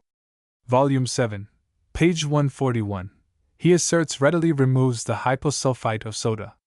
What is the rationale of the chemical action upon the hyposulfite of soda? Sir W. Newton. W. Adrian Delfrier. W. Adrian Delfrier. 40, Sloane Square. Replies to Minor Queries. Chatterton, Volume 7, page 189. J. M. G. informs N. B. that he is possessed of the whole of the late Mr. Hazelwood's collection of volumes, tracts, and cuttings from periodicals, published during the period when the Rowleyan and Chattertonian controversy engrossed so much of public criticism and dispute. He has likewise various other articles relating to Chatterton, both in print and manuscript, collected during many years that he was resident at and connected with Bristol, which then naturally interested him in the subject. But what would be of far greater use to N. B. in ascertaining who was the author of the Rowleyan poems, is an essay in manuscript, recently furnished to J. M. G. by a gentleman now resident in Bristol, whose ancestors were acquainted with Chatterton's family, and who has in this document shown, not only great archaeological research, but has thrown much new light upon various disputed points both relative to Chatterton's relations and friends, which go far to settle the opinion that the Venerable Rowley, and not the boy Chatterton, was the writer of the poems. J. M. G. is afraid that this subject is one the revival of which would fail to interest the public mind, or he might be induced to publish the essay, to which he has reason to believe that its author would give his consent, and should J. M. G. again raise the controversy by sending to N&Q any detached parts, he is apprehensive that the subjects of them would not meet with the attention they formerly would have done. J. M. G. Worcester. Prince's Whipping Boys, Volume 5, pages 468. 545. In your publication are notices respecting two whipping boys, Edward Brown and William Murray, who both endured punishment for the offences of English princes. I, however, think it not improbable such infliction was perpetrated in other kingdoms, and perhaps in Spain, for the improvement of Philip III, or some such worthy scion of royalty. Le Sage, who was a most incomparable observer of men and manners, has, in his admirable novel of Gil Blas, introduced, with purely natural humor, and in his style so naïf, an instance of such mode of correction. In Livre 5 Chapter 1, there is the history of Don Raphael, who at 12 years of age was selected by the Marquis de Leganez to be the companion of his son of the same age, who any parasite pas any pour les sciences, and scarcely knew a letter of his alphabet. The story goes on with describing various endeavors of his masters to induce him to apply to his studies, but without success, till at last the preceptor thought of the expedient to give Le Fouet to young Raphael whenever the little Leganez deserved it, and this he did without mercy, till Raphael determined to elope from the roof of the Marquis de Leganez, and in some degree to revenge himself for all the injustice he had suffered, took with him all the argent comptant of the preceptor, amounting to 150 ducats. In concluding, I may observe that there is a very neat edition of Gil Blas lately published in Paris, with illustrated vignettes by Gigoux, one of which represents the preceptor operating upon the unfortunate Raphael. Horribili sectir flagello. Hor. And young Leganez looking on seemingly unconcerned. Theta. Richmond. Grub Street Journal. Volume 7, page 108. Some particulars relating to this work are given in Drake's Essays on the Rambler, and c. Volume 1, page 66. F. R. A. Pinch of Snuff. Volume 6, page 431. I have been informed by a gentleman conversant in literary matters that the author or compiler of this little volume was Benson Hill, formerly an officer in the artillery, but at the time of his death, circa 1842-3, a performer or prompter at one of the theatres in the Strand. I may here mention another humorous little work, closely allied to the above, and entitled A Paper of Tobacco, treating of the rise, progress, pleasures and advantages of smoking, with anecdotes of distinguished smokers, mems. On pipes and tobacco boxes, and a critical essay on snuff. By Joseph Fume. Second edition, with additions. London. Chapman and Hall, 1839. 12 mo. It contains 6 spirited and characteristic etchings by Phys, besides several woodcuts, and is a very amusing book, well worthy of being enlarged, for which there are ample materials both in prose and rhyme. F. R. A. Race for Canterbury, Volume 7, page 219. J. F. infers that Hoadley was a competitor with Herring and Gibson for the archiepiscopal throne after the death of Bishop Potter, because he is mentioned in some lines under the woodcut broadside in his possession. He may also find him alluded to in the last lines of the other print in his possession. Then may he win the prize who none will oppress, and the palace at Lambeth be Benjamin's mess. Benjamin being Benjamin Hoadley. I have 2 other prints upon this subject, besides the 3 mentioned by J. F., in one which has the title, For Lambeth. The bishop in the most distant boat has dropped his oars, sits with his arms across, looks very sulky, and exclaims, Damn my skull! The other is entitled, Hoy hoy bth hoy.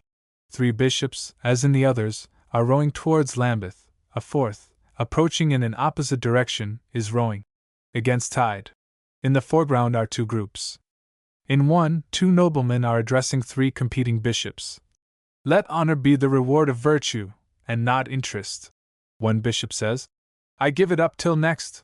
Another holds a paper, inscribed, 10,000 L, for it. In the other group, 2 noblemen are promising to different bishops. Another bishop is fighting his way through boatmen, and 2 persons are running forward as candidates for an archdeaconry, or dean of arches. Underneath are 2 lines. Skulls, skulls to Lambeth. See how hard they pull 'em. But sure the Temple's nearer much than Fulham. Temple alluding to Sherlock, Fulham to Gibson. Underneath this print, someone, perhaps Horace Walpole, mistaking the date and the subject, has written, The man whose place they thought to take is still alive, and still awake. There is still another print entitled, Lambeth, where 3 bishops are rowing from Lambeth, with the word disappointed under them. A 4th is rowed towards Lambeth by a waterman, who exclaims, You're all bobbed! E.D.W. Hawkins. E.D.W. Hawkins. Chichester Pallant, Volume 7, page 206. Chichester, I need not say, is of Roman foundation, and has several marks of its Roman origin. The little stream that runs through it is called the Levant, evidently from Levando. The Pallant, the chief quarter of the town, and of old, a separate jurisdiction, was called Palatinus sive Palenta. Palantia, Palatinatus, says Decange. Jurisdictio aegis cohabit jus lights decidendi supremo jure. The Pallant of Chichester is not to be confounded with the Bishop's Palace. It is in a different district, and was, no doubt, from Roman times, a separate Palatine jurisdiction. C. Scarfs Worn by Clergymen, Volume 7, pages 143. 215.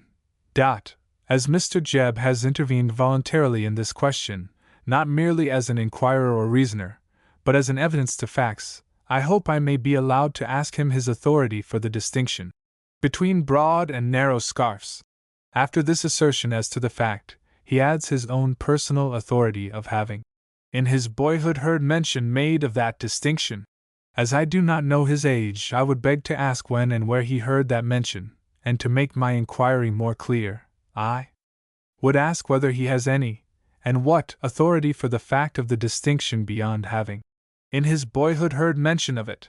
We must get at the facts before we can reason on them. Mr. Jebb. C. Alicia Lady Lyle, Volume 7, page 236. The lady referred to was Alice, or Alicia, daughter and co-heir of Sir White Beckenshaw. She was beheaded at Winchester, 1685. The jury by whom she was tried had, it is stated, thrice acquitted her, but the judge, that disgrace to human nature, Jeffreys, insisted upon a conviction. Her husband was John Lisle the Regicide, a severe Republican, and one of the Protector's lords. An account of the family will be found in Curious Memoirs of the Protectorate House of Cromwell, Volume 1, page 273. The family of the present Lord Lisle, whose family name is Lysot, and elevated to the peerage of Ireland in 1758, has nothing to do with that of the Republican court. Respecting the old baronies of Lisle, full accounts will be found in the admirable report of the claim to that barony by Sir Harris Nicholas, one of the counsel for the claimant, Sir John Shelley Sidney, 8 Vo. London, 1829. G. Major General Lambert, Volume 7, page 237. Major General Lambert appears, from a meagre memoir of him given in the History of Malham in Yorkshire, by Thomas Huxley, 8 Vo. 1786, to have descended from a very ancient family in that county. According to the Register of Kirkby Malhamdale, he was born at Calton Hall, in that parish, 7th of September, 1619, and lost his father at the age of 13. On the 10th of September, 1639, he married Frances, daughter of his neighbour Sir William Lister, of Thornton, in Craven, then in her 17th year, and said to have been a most elegant and accomplished lady. Nothing seems to be known as to the precise time or place of the death of Lambert or his wife, beyond the tradition of his having been imprisoned in Cornet Castle, in the island of Guernsey, after the Restoration, and that he remained in confinement 30 years. His marriage is confirmed in the account of Lord Ribblesdale's family in Collins' Peerage, Volume 8. Edition Bridges. John Lambert, son and heir of the Major General, married Barbara, daughter of Thomas Lister, of Arnoldsbigging, and had by her 3 sons, who all died v.p., and 1 daughter, who was the wife of Sir John Middleton, of Belsey Castle, in Northumberland, and became the heir general of her family. Pepys speaks of Lady Lambert in 1668. Perhaps these very imperfect notices may elicit further information, on which account only can they be worthy of a place in N.Q. Braybrook. Braybrook.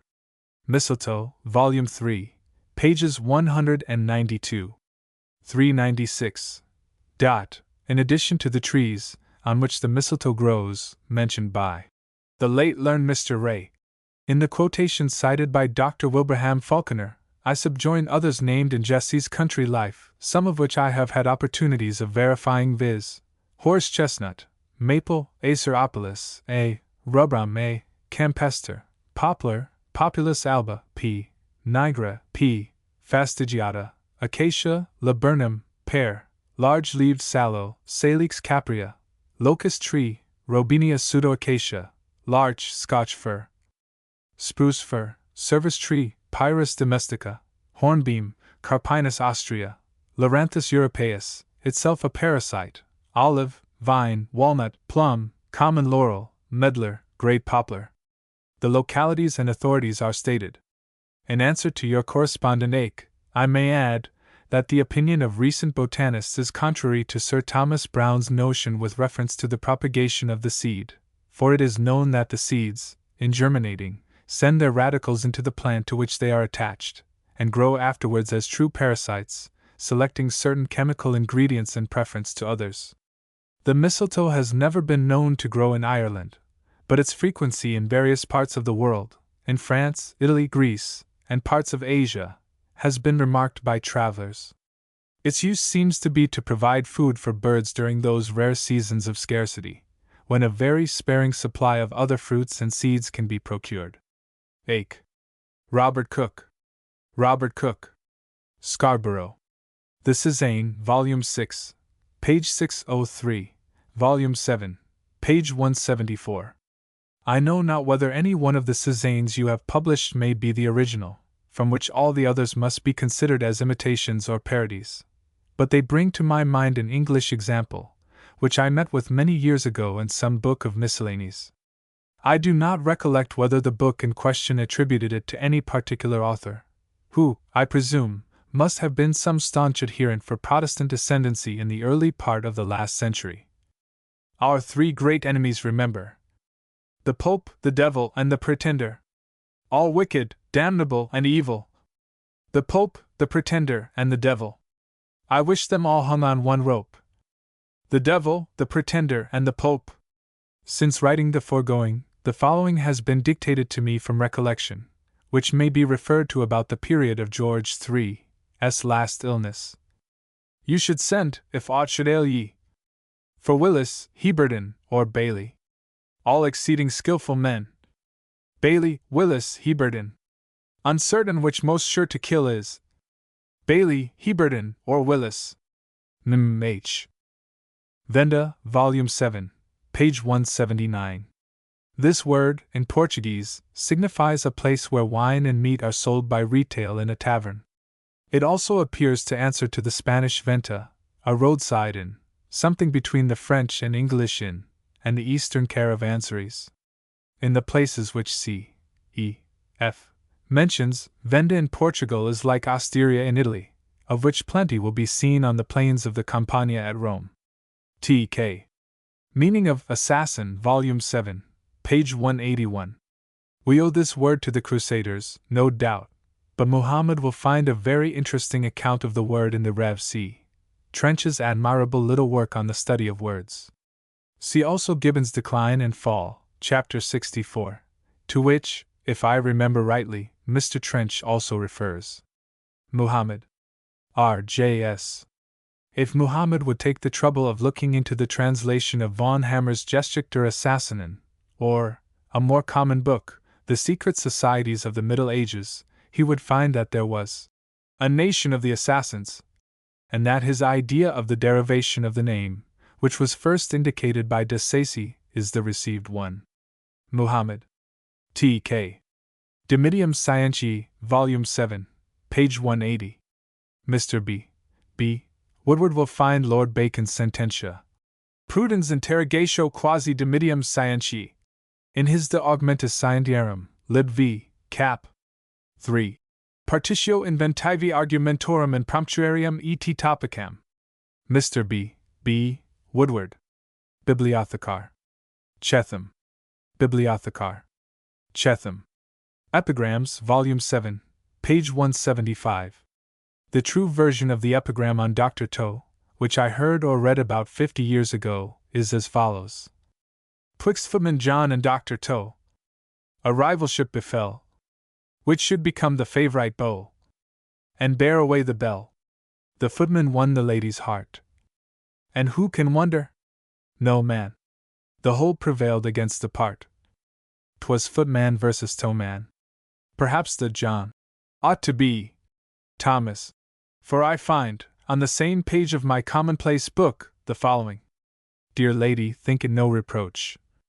It showed a generous mind to take poor Thomas in the coach, who rode before behind. Dear lady, think it no reproach. It showed you loved the more to take poor Thomas in the coach, who rode behind before. Scrapiana? Scrapiana? Use of Tobacco Before the Discovery of America, Volume 4, page 208. Sandys, in the year 1610, mentions the use of tobacco as a custom recently introduced, at Constantinople, by the English.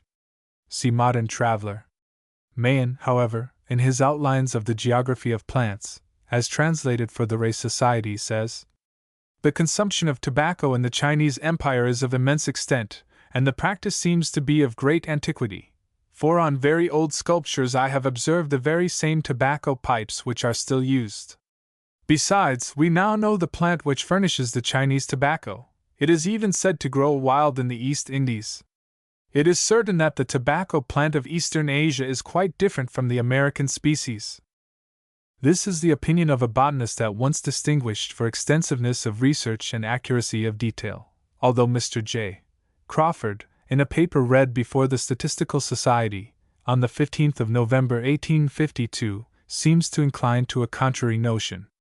It is, however, necessary to remark that his facts tend rather to elucidate the statistics of the plant than its natural character, so that Mahan's opinion must, I think, stand good until it be disproved. Seleucus. Seleucus. Oldham, Bishop of Exeter, Volume 7, page 189. Perhaps it may help J. D. in his difficulty touching the difference between the coat of arms borne by Oldham, Bishop of Exeter, and that borne by the Oldham family at Hatherley, to be informed of what I believe he will find, upon inquiry, to be the fact, viz. that Lang was the original name of the present family of Oldham at Hatherley, and that, consequently, the arms of Lang may possibly still be borne by them. Oxford.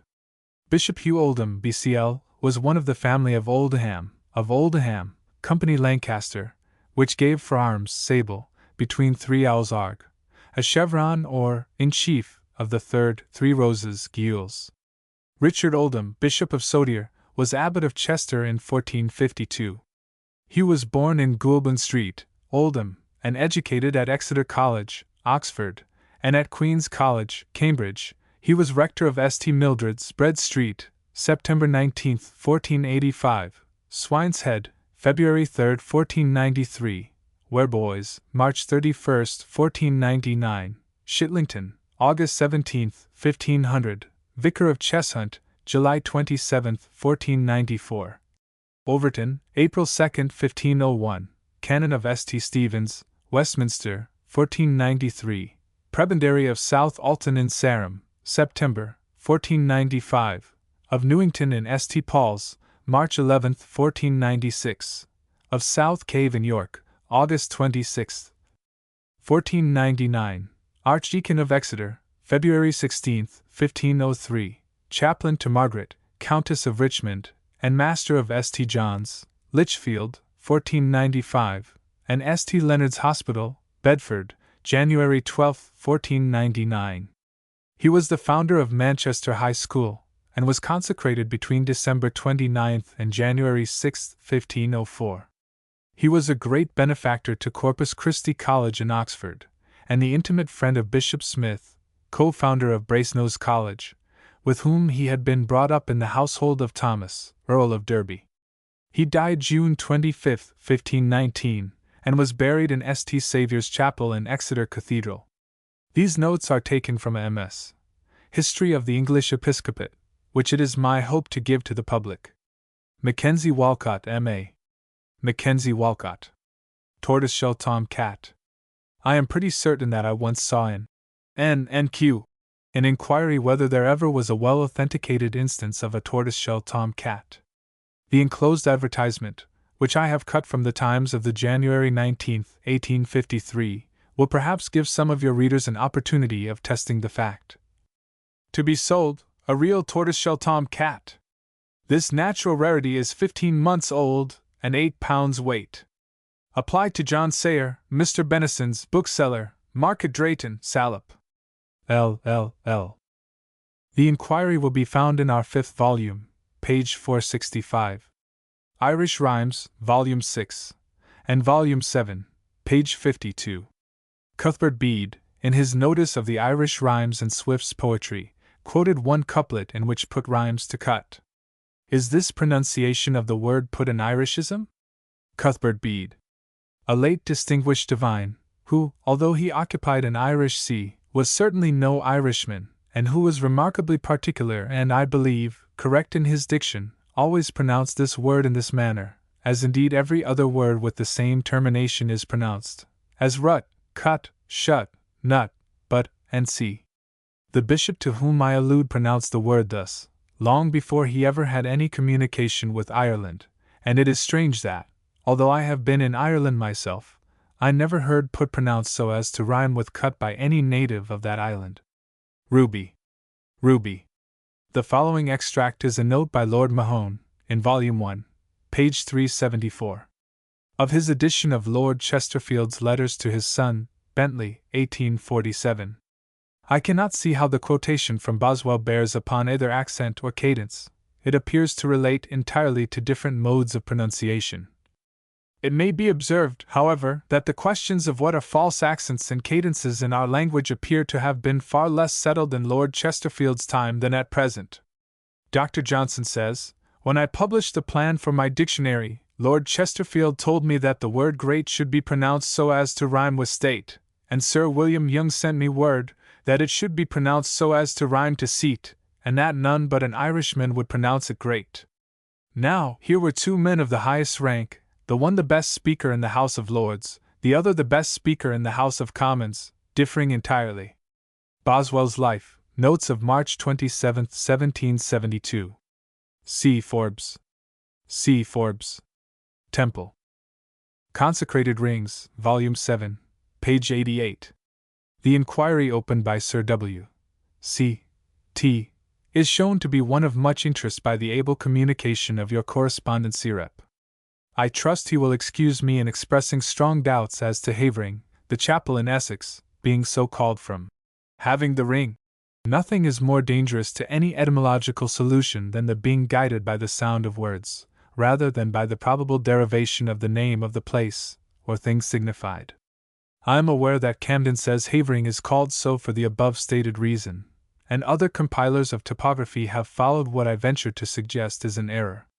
Haben, in Anglo-Saxon, means to have, and ring is ring. This is not to be denied, but in the general, and let me add excellent, rules for the investigation of names of places affixed to the late Dr. Ingram's translation of the Saxon Chronicle, I find aver is from aver, br, the mouth of a river, ford, or lake, and ing, it is well known, is a frequent termination for the names of places. Its import in Anglo-Saxon being a meadow. How far the meadow near the source of the river or stream applies to the site of Havering, I will leave to those more competent than myself to decide, but offer the suggestion to the consideration of Sirep and others. Sir W. C. T. Sirep. Sirep. C.I.R. Brasses since 1688, Volume 6. Pages 149. 256. In connection with the subject of late brasses, a rubbing which I took from one in Maysham Church, Yorkshire, may not be unworthy of a note. It runs thus: Christopher K. Christopher K. Buried October the 23 D. Anno Dom 1689. Mrs. Jane Nicholson. Mrs. Jane Nicholson. Be June the 4th, 1690. See on find. In a bed of dust. H. air. Doth a body lie arrased. Again. It will trvst into the heavens high sn not bvt have a care to make yaver calling svri omit those things which trivial are rise that we will endure not your mind on secular things each one doth fade apace our riches the chief of we hath wings a matron grave is here interred whose soul in heaven is preferred after grandson lost his breath she soon surrendered to death keeping no certain place addict your cellus unto his conversation why our purchase heaven for your habitation. This, it will be seen, is an acrostic. The lines between brackets are insertions. W.M. Proctor. W.M. Proctor. York. Derivation of Low Bell, Volume 7, page 181. In my younger days I frequently had occasion to draw out, from old established precedent, the form of an appointment, by the lord, of a gamekeeper for a manor, in which the latter was authorized and required to seize and destroy all manner of gins, snares, springs, and including a dozen or more technical words, one of which was low bells. The manors in question were in Dorsetshire and Somersetshire, but I doubt not but that the same form was adopted in other counties and various parts of England. Being strongly impressed with the familiarity of the word on reading H.T. W.'s note, I was induced to refer to Johnson's dictionary, where I find my own notion fully borne out as follows. Low bell. A kind of fowling in the night, in which the birds are wakened by a bell and lured by a flame. Low bell. At this moment I have only the abridged edition, 3rd edition, 1766, to refer to, and that does not give any reference or authority for the definition in question. I would observe, however, that I believe loke is either a Saxon or Scandinavian word, signifying a flame or firebrand, which, coupled with bell, fully bears out the definition, and I think sufficiently accounts for the term low-belling in H.T. W.'s note, as the offender might have been greeted with bells and firebrands in lieu of the tin pots and kettles, or by way of addition to them. May not this also serve to explain what is considered as a puzzling term in Beaumont and Fletcher? Lowell being nothing more nor less than a snare, may not peace, gentle low bell, mean peace, gentle and snarer? H. The negative given to the demand of the clergy at Merton, Volume 7, page 17.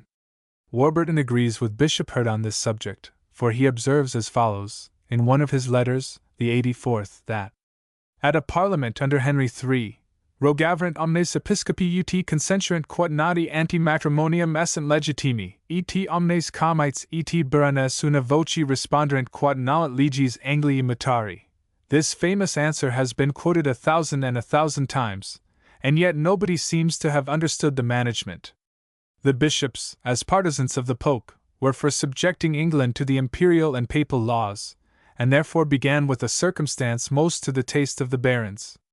The barons smelt the contrivance, and rejected a proposition most agreeable to them, for fear of the consequences, the introduction of the imperial laws, whose very genius and essence was arbitrary despotic power. Their answer shows it, nolumus legis Anglii mutari. They had nothing to object to the reform, but they were afraid for the Constitution.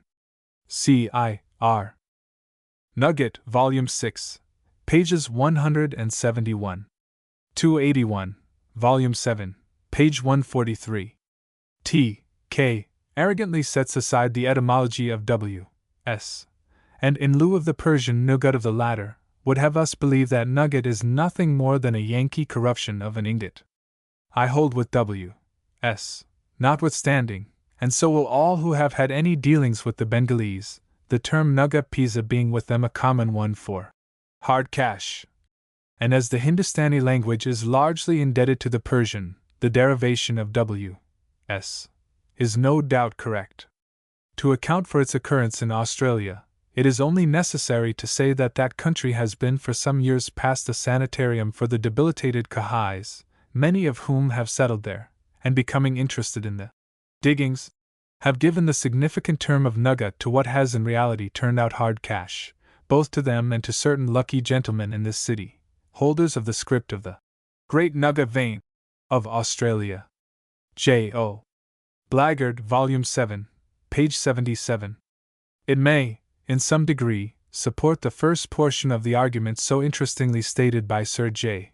Emerson Tennant respecting the derivation of this term, to record that, in my youth, when at school at the New Academy in Edinburgh, some 5 or 26 years ago, I used frequently to be engaged, with my schoolfellows, in regular pitched battles, technically called by us bickers, with the town boys, consisting chiefly of butchers' and bakers' boys, whom we were accustomed to designate as the blackguards, without, I am sure, ever attaching to that word the more opprobrious meaning which it now generally bears, but only indicating by it those of a lower rank in life than ourselves, the gentlemen. Sir J. Emerson Tennant. May I venture to add, that whilst the former portion of Sir J. E. Tennant's note seems to me to be fully satisfactory in proof that the term blackguard is originally derived from the ancient appellation of menials employed in the lowest and most dirty offices of a great household, and that it is thus purely English. The last two paragraphs, on the other hand, appear to advocate an unnecessary and far-fetched derivation of the word from the French, and which, I humbly conceive, the true sense of the alleged roots, blagger, by no means justifies, it being impossible to admit that these are, in any sort, corresponding terms, with blackguard. Sir J. E. Tennant's. G. W. R. Gordon. G. W. R. Gordon. Stockholm. Miscellaneous. Notes on books, etc. Long and anxiously has the reading public been looking for Mr. Layard's account of his further discoveries in Nineveh and Babylon. That account has at length appeared in one large octavo volume, under the title of Discoveries in the Ruins of Nineveh and Babylon, with travels in Armenia, Kurdistan, and the desert, being the result of a second expedition undertaken for the trustees of the British Museum, by Austin H. Layard, M.P., and is enriched with maps, plans, and woodcut illustrations, to the extent of some hundreds. And on examining it we find that the vast amount of new light which Mr. Layard's discoveries in the wide and hitherto untilled field of Assyrian antiquities had already thrown on sacred history, is increased to a great extent by those further researches, of which the details are now given to the public. With his ready powers of observation, and his talent for graphic description, Mr. Layard's book, as a mere volume of travels over a country of such interest, would well repay perusal, but when we find in addition, as we do in every page and line, fresh and startling illustration of the truth of Holy Writ, when we have put before us such pictures of what Nineveh and Babylon must have been, and find, as we do, men distinguished in every branch of learning lending their assistance to turn Mr. Layard's discoveries to the best account, we feel we cannot be too loud in our praises of Mr. Layard's zeal, energy, and judgment, or too grateful to Mr. Murray for giving us at once the results which those qualities have enabled Mr. Layard to gain for us, in so cheap, complete, yet fully embellished a form. The blockade of Mainz was not a bad day for the already world-renowned story of Reynard the Fox, since that led Goethe to dress the old fable up again in his musical hexameters, and so give it new popularity. From Goethe's version a very able and spirited English paraphrase is now in the course of publication. We say paraphrase, because the author of Reynard the Fox, after the German version of Goethe, with illustrations by J. Wolfe, takes as his motto the very significant but appropriate description which Goethe gave of his own work. Zwischen Übersetzung und Überarbeitung schweben. However, the version is a very pleasant one, and the illustrations are characteristic and in good taste. An antiquarian photographic club, for the exchange among its members of photographs of objects of antiquarian interest, on the principle of the Antiquarian Etching Club, is in the course of formation. Books received. The Family Shakespeare, in which nothing is added to the original text, but those words and expressions are omitted which cannot with propriety be read in a family, by T.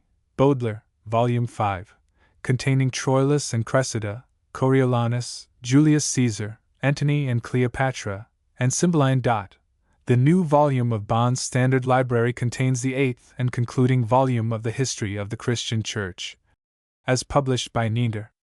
The publisher holds out a prospect of a translation of the posthumous volume compiled from Nieder's papers by Dr. Schneider, and with it of a general index to the whole work. The physical and metaphysical works of Lord Bacon, including his Dignity and Advancement of Learning, in 9 books, and his Novum Organum, or Precepts for the Interpretation of Nature, by Joseph Devy, M.A., forms the new volume of Bond's Scientific Library. Books received. Books and odd volumes. Wanted to purchase. Gmelin's Handbook of Chemistry. Inorganic Part. Gmelin's Handbook of Chemistry. Archaeologia. Volumes 3, 4, v. 6, 7, 8, x. 27, 28, unbound. Archaeologia. The History of Shenstone, by the Rev. H. Saunders. 4-2, London, 1794. The History of Shenstone. Rev. H. Saunders. Lubbock's Elementary Treatise on the Tides. Lubbock's Elementary Treatise on the Tides. Transactions of the Microscopical Society of London. Volume 1, and Parts 1 and 2 of Volume 2. Transactions of the Microscopical Society of London. Curtis's Botanical Magazine. First and second series collected. Curtis's Botanical Magazine. Todd's Cyclopedia of Anatomy and Physiology. Complete, or any portion. Todd's Cyclopedia of Anatomy and Physiology. Gladstone's W. E. 2 letters to the Earl of Aberdeen on the state prosecutions of the Neapolitan government. First edition. 8 vo. Gladstone's W. E. 2 letters to the Earl of Aberdeen on the state prosecutions of the Neapolitan government. Swift's Works. Dublin G. Faulkner. 19 volumes 8 vo. 1768. Volume 1. Swift's Works. Pursuit of Knowledge Under Difficulties. Original Edition. Volume 1. Pursuit of Knowledge Under Difficulties. The Book of Adam. The Book of Adam. The Christian Magazine. Volume for 1763. The Christian Magazine. Pro matrimonio principis cum defuncti uxoris soror contracto responsum juris collegii juris consultorum in Academia Rintellensi, circa 1655. Pro matrimonio principis cum defuncti uxoris soror contracto responsum juris collegii juris consultorum in Academia Rintellensi. Mana juris consult. De matrimonio. Mana juris consult. De matrimonio. Bruckner, de matrimonio. Bruckner, de matrimonio. Asterisk correspondents sending lists of books wanted are requested to send their names. Asterisk letters, stating particulars and lowest price, carriage free, to be sent to Mr. Bell, publisher of Notes and Queries. 186, Fleet Street. Mr. Bell. Notices to correspondents. Omega. Phi. The volume referred to is the well-known reprint of the first edition of Shakespeare.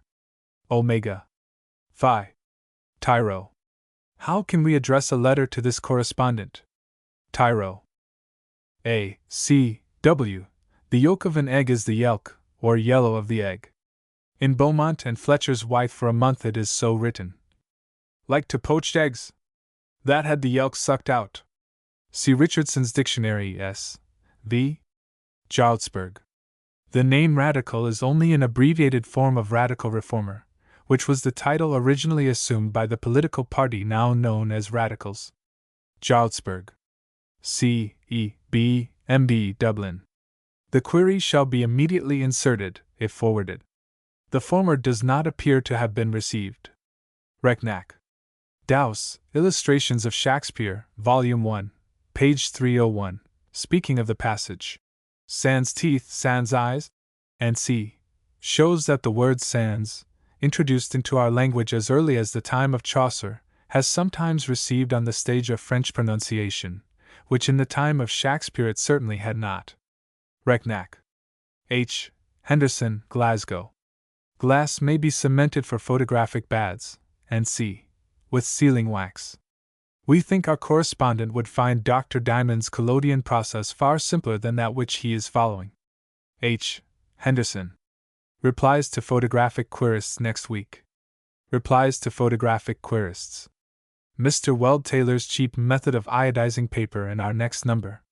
Mr. Weld Taylor's Gookins of Ireland, and Bitton, Gloucestershire, Volume 6, page 239. Will J. F. allow me the favor of his address to enable me to transmit to him some papers relating to the Gookins? He will much oblige H. T. Ellicombe. Clystst George, Devon. Gookins of Ireland, and Bitton, Gloucestershire. H. T. Ellicombe. Collection of Antiquities, Books, and c. of the late edition Price, Esq. FSA. Puttick and Simpson, auctioneers of literary property, will sell by auction, at their great room, 191. Piccadilly, during the present month, the interesting collection of antiquities of the late edition Price, Esq.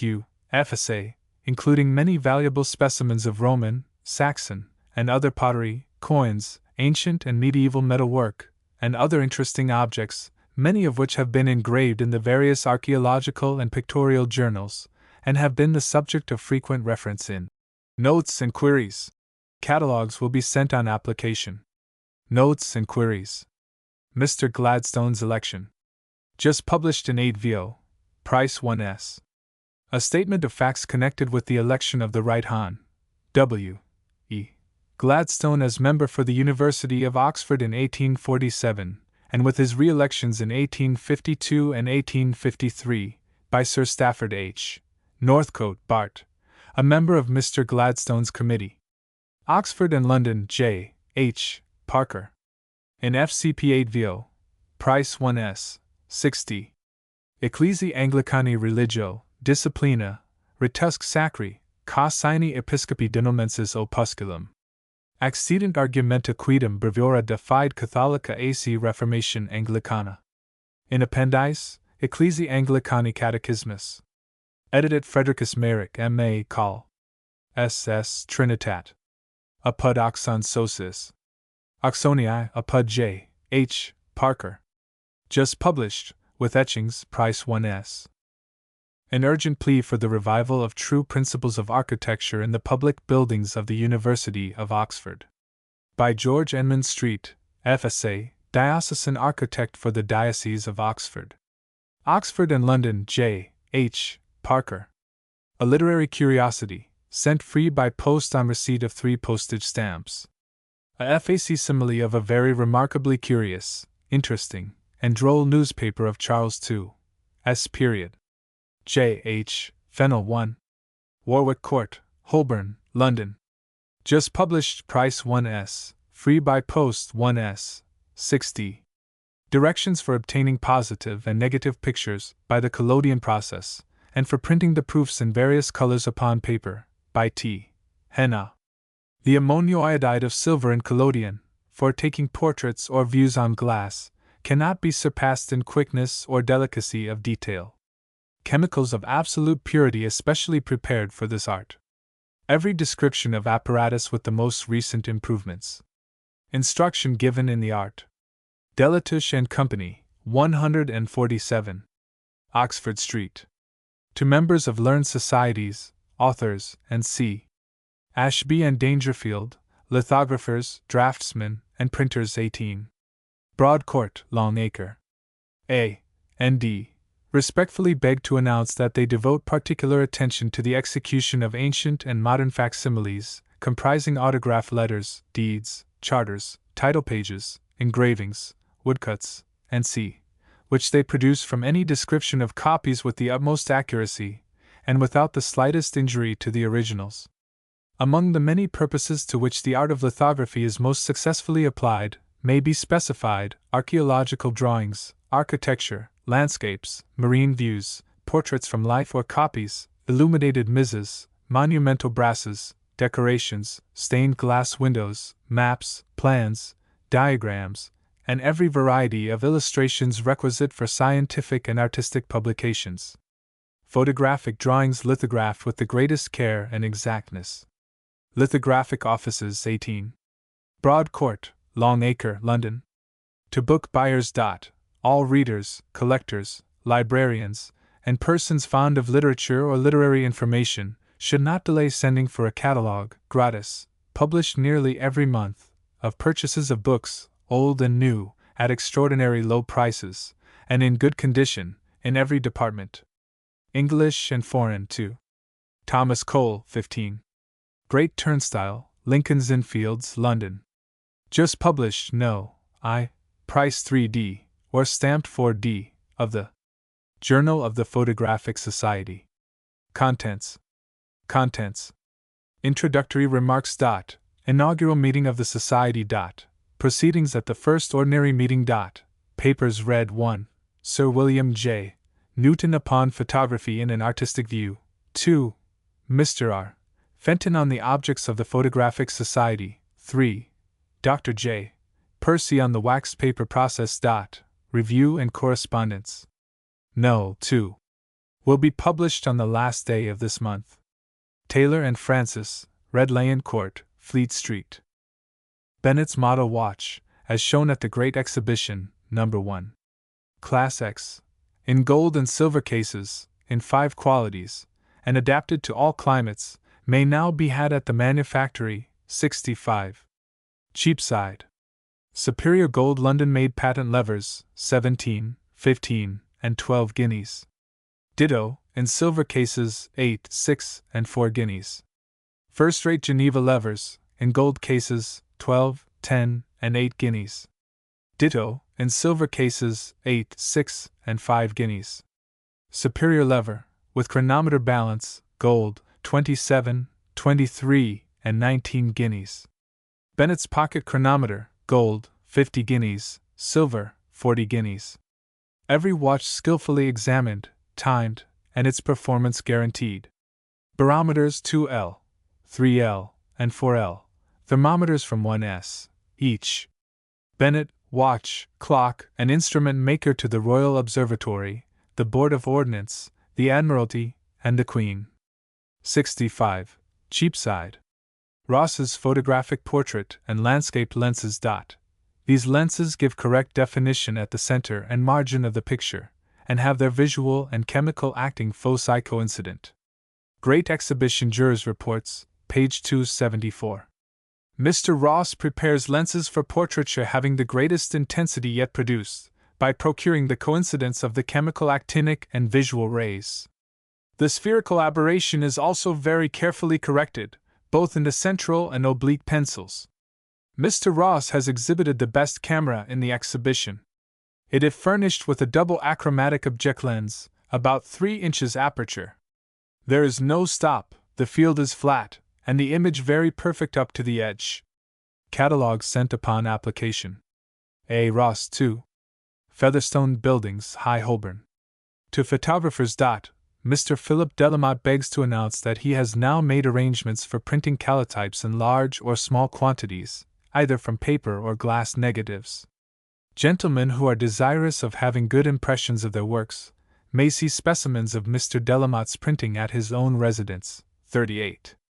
Chepstow Place, Bayswater, or at Mr. George Bell's, 186. Fleet Street. Photography. Xyloiodide of silver, prepared solely by R. W. Thomas, has now obtained in European fame. It supersedes the use of all other preparations of collodion. Witness the subjoined testimonial. 122, Regent Street.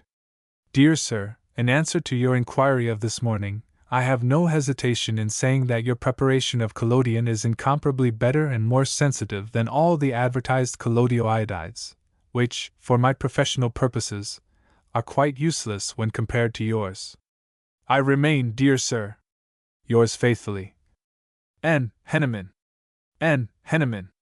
August 30th, 1852. To Mr. R. W. Thomas. Mr. R. W. Thomas begs most earnestly to caution photographers against purchasing impure chemicals, which are now too frequently sold at very low prices. It is to this cause nearly always that their labors are unattended with success. Chemicals of absolute purity, especially prepared for this art, may be obtained from R. W. Thomas, chemist and professor of photography, 10. Pall Mall. N.B. The name of Mr. T.'s preparation, xyloiodide of silver, is made use of by unprincipled persons. To prevent imposition, each bottle is stamped with a red label bearing the maker's signature. Photographic pictures. A selection of the above beautiful productions may be seen at Bland and Long's, 153. Fleet Street, where may also be procured apparatus of every description, and pure chemicals for the practice of photography in all its branches. Calotype, daguerreotype, and glass pictures for the stereoscope. Bland and Long, opticians, philosophical and photographical instrument makers, and operative chemists, 153. Fleet Street. Photography. Horn and Company S. Iodized collodion, for obtaining instantaneous views, and portraits in from 3 to 30 seconds, according to light. Portraits obtained by the above, for delicacy of detail, rival the choicest daguerreotypes, specimens of which may be seen at their establishment. Also every description of apparatus, chemicals, and C. used in this beautiful art. 123. and 121. Newgate Street. Photography. Collodion, iodized with the ammonio iodide of silver. J. B. Hawken and Company, chemists, 289. Strand were the first in England who published the application of this agent. See Athenaeum, August 14. Their collodion, price 9d per ounce, retains its extraordinary sensitiveness, tenacity, and color unimpaired for months. It may be exported to any climate, and the iodizing compound mixed as required. J. B. Hawken and Company manufacture pure chemicals and all apparatus with the latest improvements adapted for all the photographic and daguerreotype processes. Cameras for developing in the open country. Glass baths adapted to any camera. Lenses from the best makers. Waxed and iodized papers, and c. Just published, price 1s, free by post 1s, 4d. The waxed paper photographic process of Gustave Legray's new edition. Translated from the French. Sole agents in the United Kingdom for Voigtlander and Sons celebrated lenses for portraits and views. General Depot for Turners, Watmans, Canson Frères, La Croix, and other Talbot-type papers. Pure photographic chemicals. Instructions and specimens in every branch of the art. George Knight and Sons, Foster Lane, London. Photographic paper. Negative and positive papers of Watmans, Turners, Sanfords, and Canson Frères make. Wax paper for Legray's process. Iodized and sensitive paper for every kind of photography. Sold by John Sanford, photographic stationer, Aldine Chambers, 13. Paternoster Row, London. Western Life Assurance and Annuity Society. 3. Parliament Street, London. Founded AD 1842. Directors: H. E. Bicknell, ESQW, Cabell, ESQT, S. Cox, June, ESQ, MPG, H. Drew, ESQW, Evans, ESQW, Freeman, ESQF, Fuller, ESQ. J. H. Goodhart, ESQT, Gristle, ESQJ, Hunt, ESQJ, A. Lethbridge, ESQE, Lucas, ESQJ, Liz Seeger, ESQJ, B. Wyke, ESQJ, Carterwood, ESQ. Trustees: W. Waitley, ESQ, QC, L. C. Humphrey, ESQ, QC, George Drew, ESQ, Physician. William Rich. Basham, MD, Bankers. Messrs. Cox, Biddulph, and Company, Charing Cross. Valuable privilege. Policies effected in this office do not become void through temporary difficulty in paying a premium, as permission is given upon application to suspend the payment at interest, according to the conditions detailed in the prospectus. Specimens of rates of premium for assuring 100L, with a share in 3/4 of the profits. Age: S. D. Age: S. D. 17. 1. 14. 4. 32. 2. 10. 8. 22. 1. 18. 8. 37. 2. 18. 6. 27. 2. 4. 5. 42. 3. 8. 2. Arthur Scratchley, M.A. FRAS, Actuary. Now ready, price 10s. 60. Second edition, with material additions, Industrial Investment and Emigration, being a treatise on benefit building societies, and on the general principles of land investment, exemplified in the cases of freehold land societies, building companies, and c.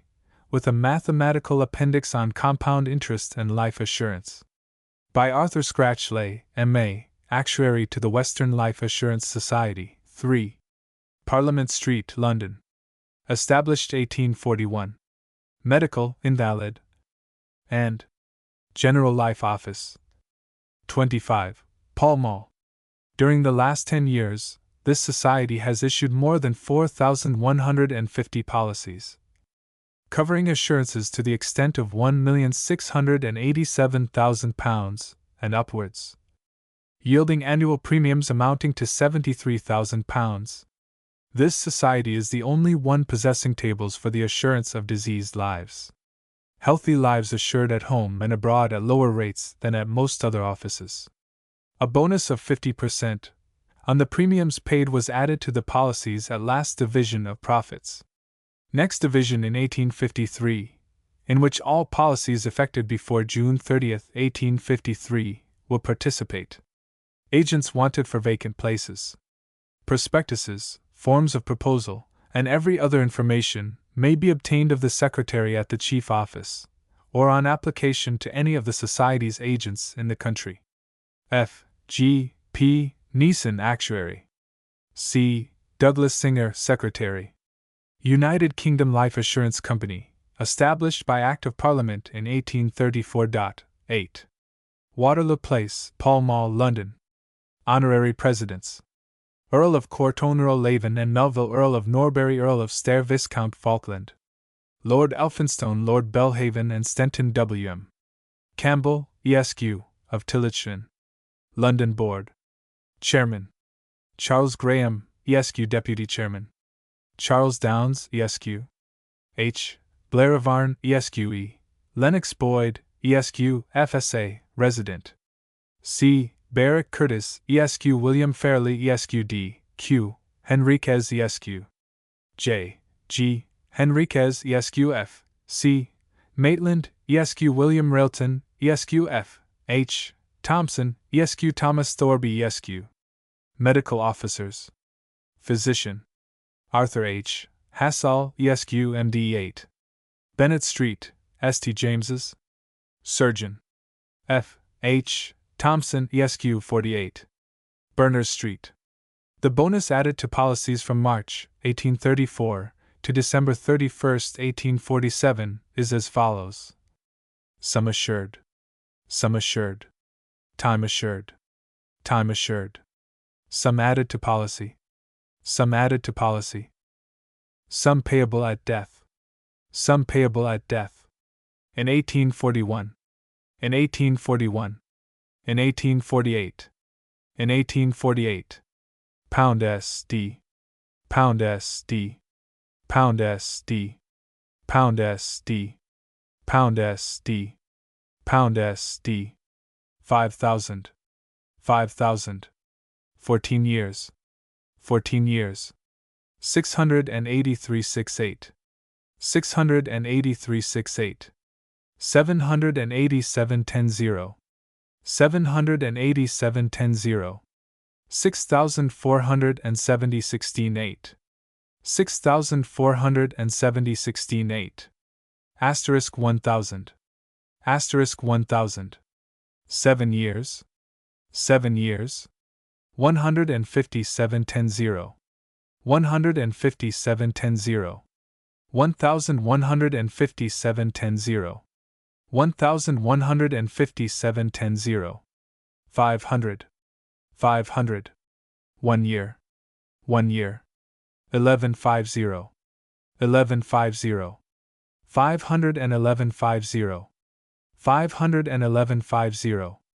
Asterisk example. At the commencement of the year 1841, a person aged 30 took out a policy for 1,000 L, the annual payment for which is 24 L, 1s, 8d. In 1847 he had paid in premiums 168 L, 11s, 8d, but the profits being 2.25% per annum on the sum insured, which is 22 L, 10s, per annum for each 1,000 L. He had 157 L, 10s, added to the policy, almost as much as the premiums paid. Example. The premiums, nevertheless, are on the most moderate scale, and only 1/2 need be paid for the first 5 years, when the insurance is for life. Every information will be afforded on application to the resident director. Hawkinson Seatonian Prize Poems. 3rd edition, FCAP, Cloth, price 7s.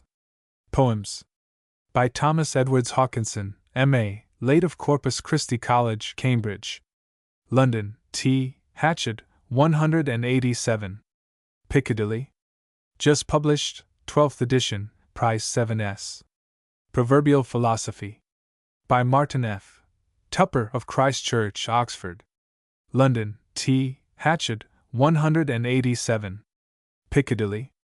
Venn's Life. Just published, 7th edition, FCAP, price 7s.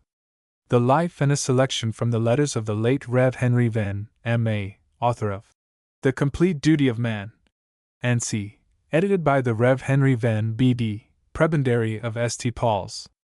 London, T. Hatchett, 187. Piccadilly. To all who have farms or gardens. The Gardener's Chronicle and Agricultural Gazette.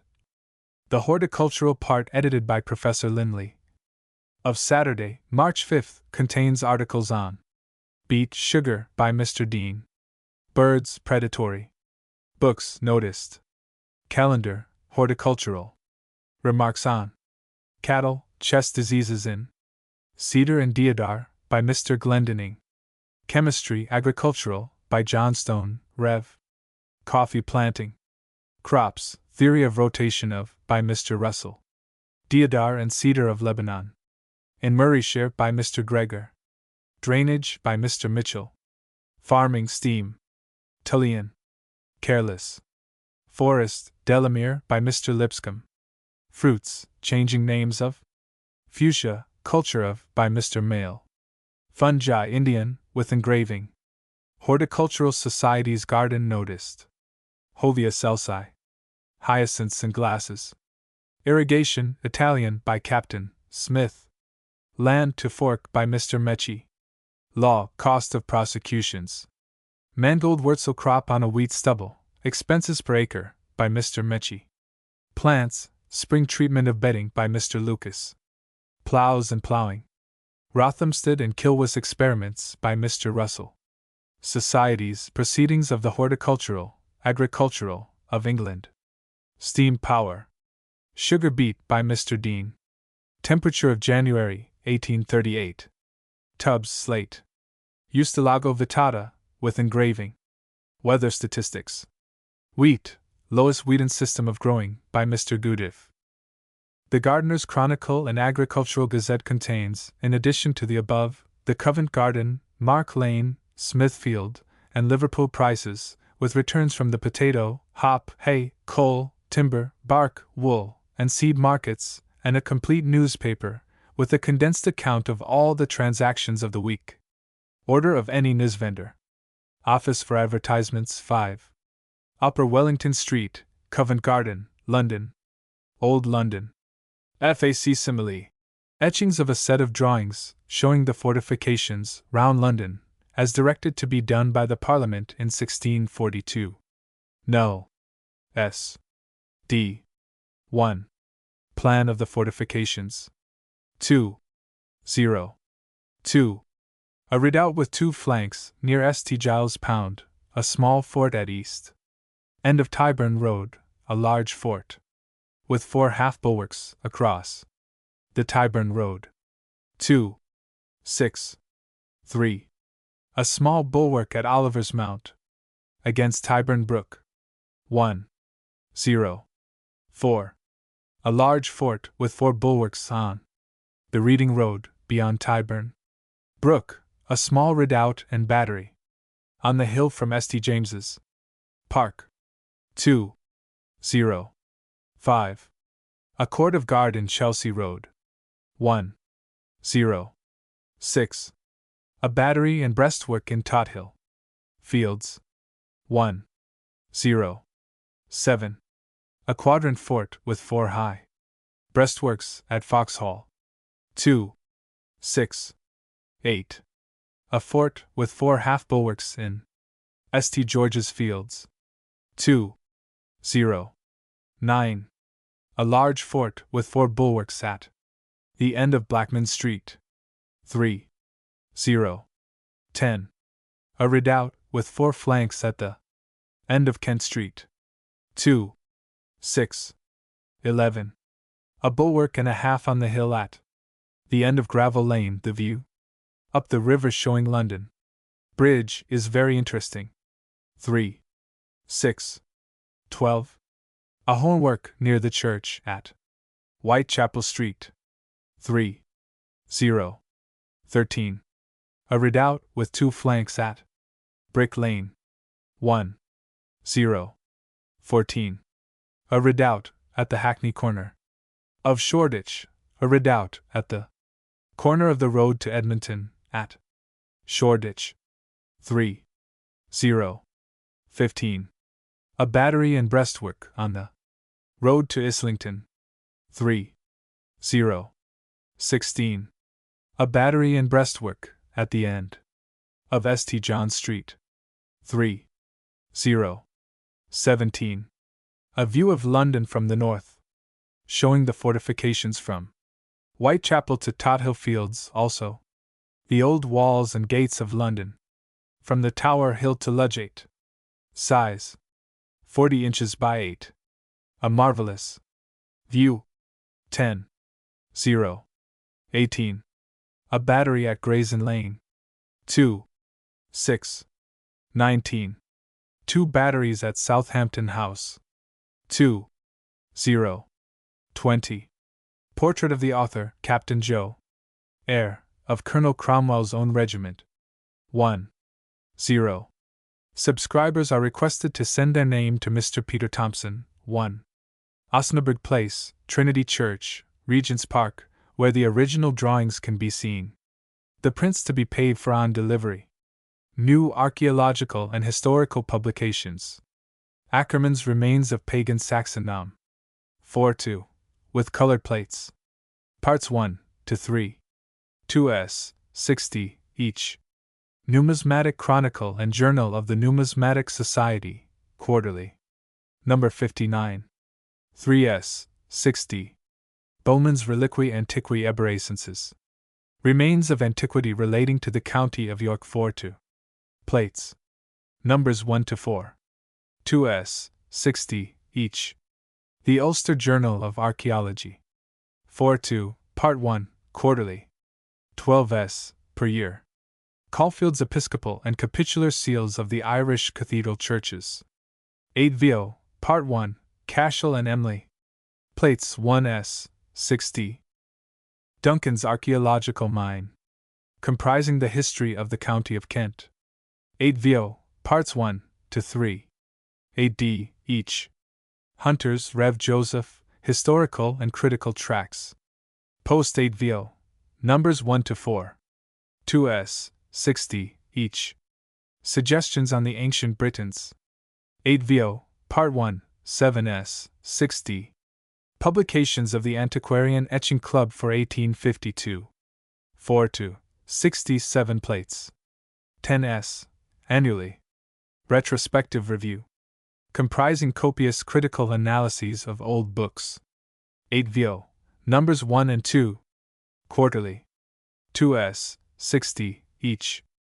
John Russell Smith, 36. Soho Square, London. Lord Mahone's History of England. Now ready, Volume 2. To be completed in 7 volumes, post 8vo, 6s.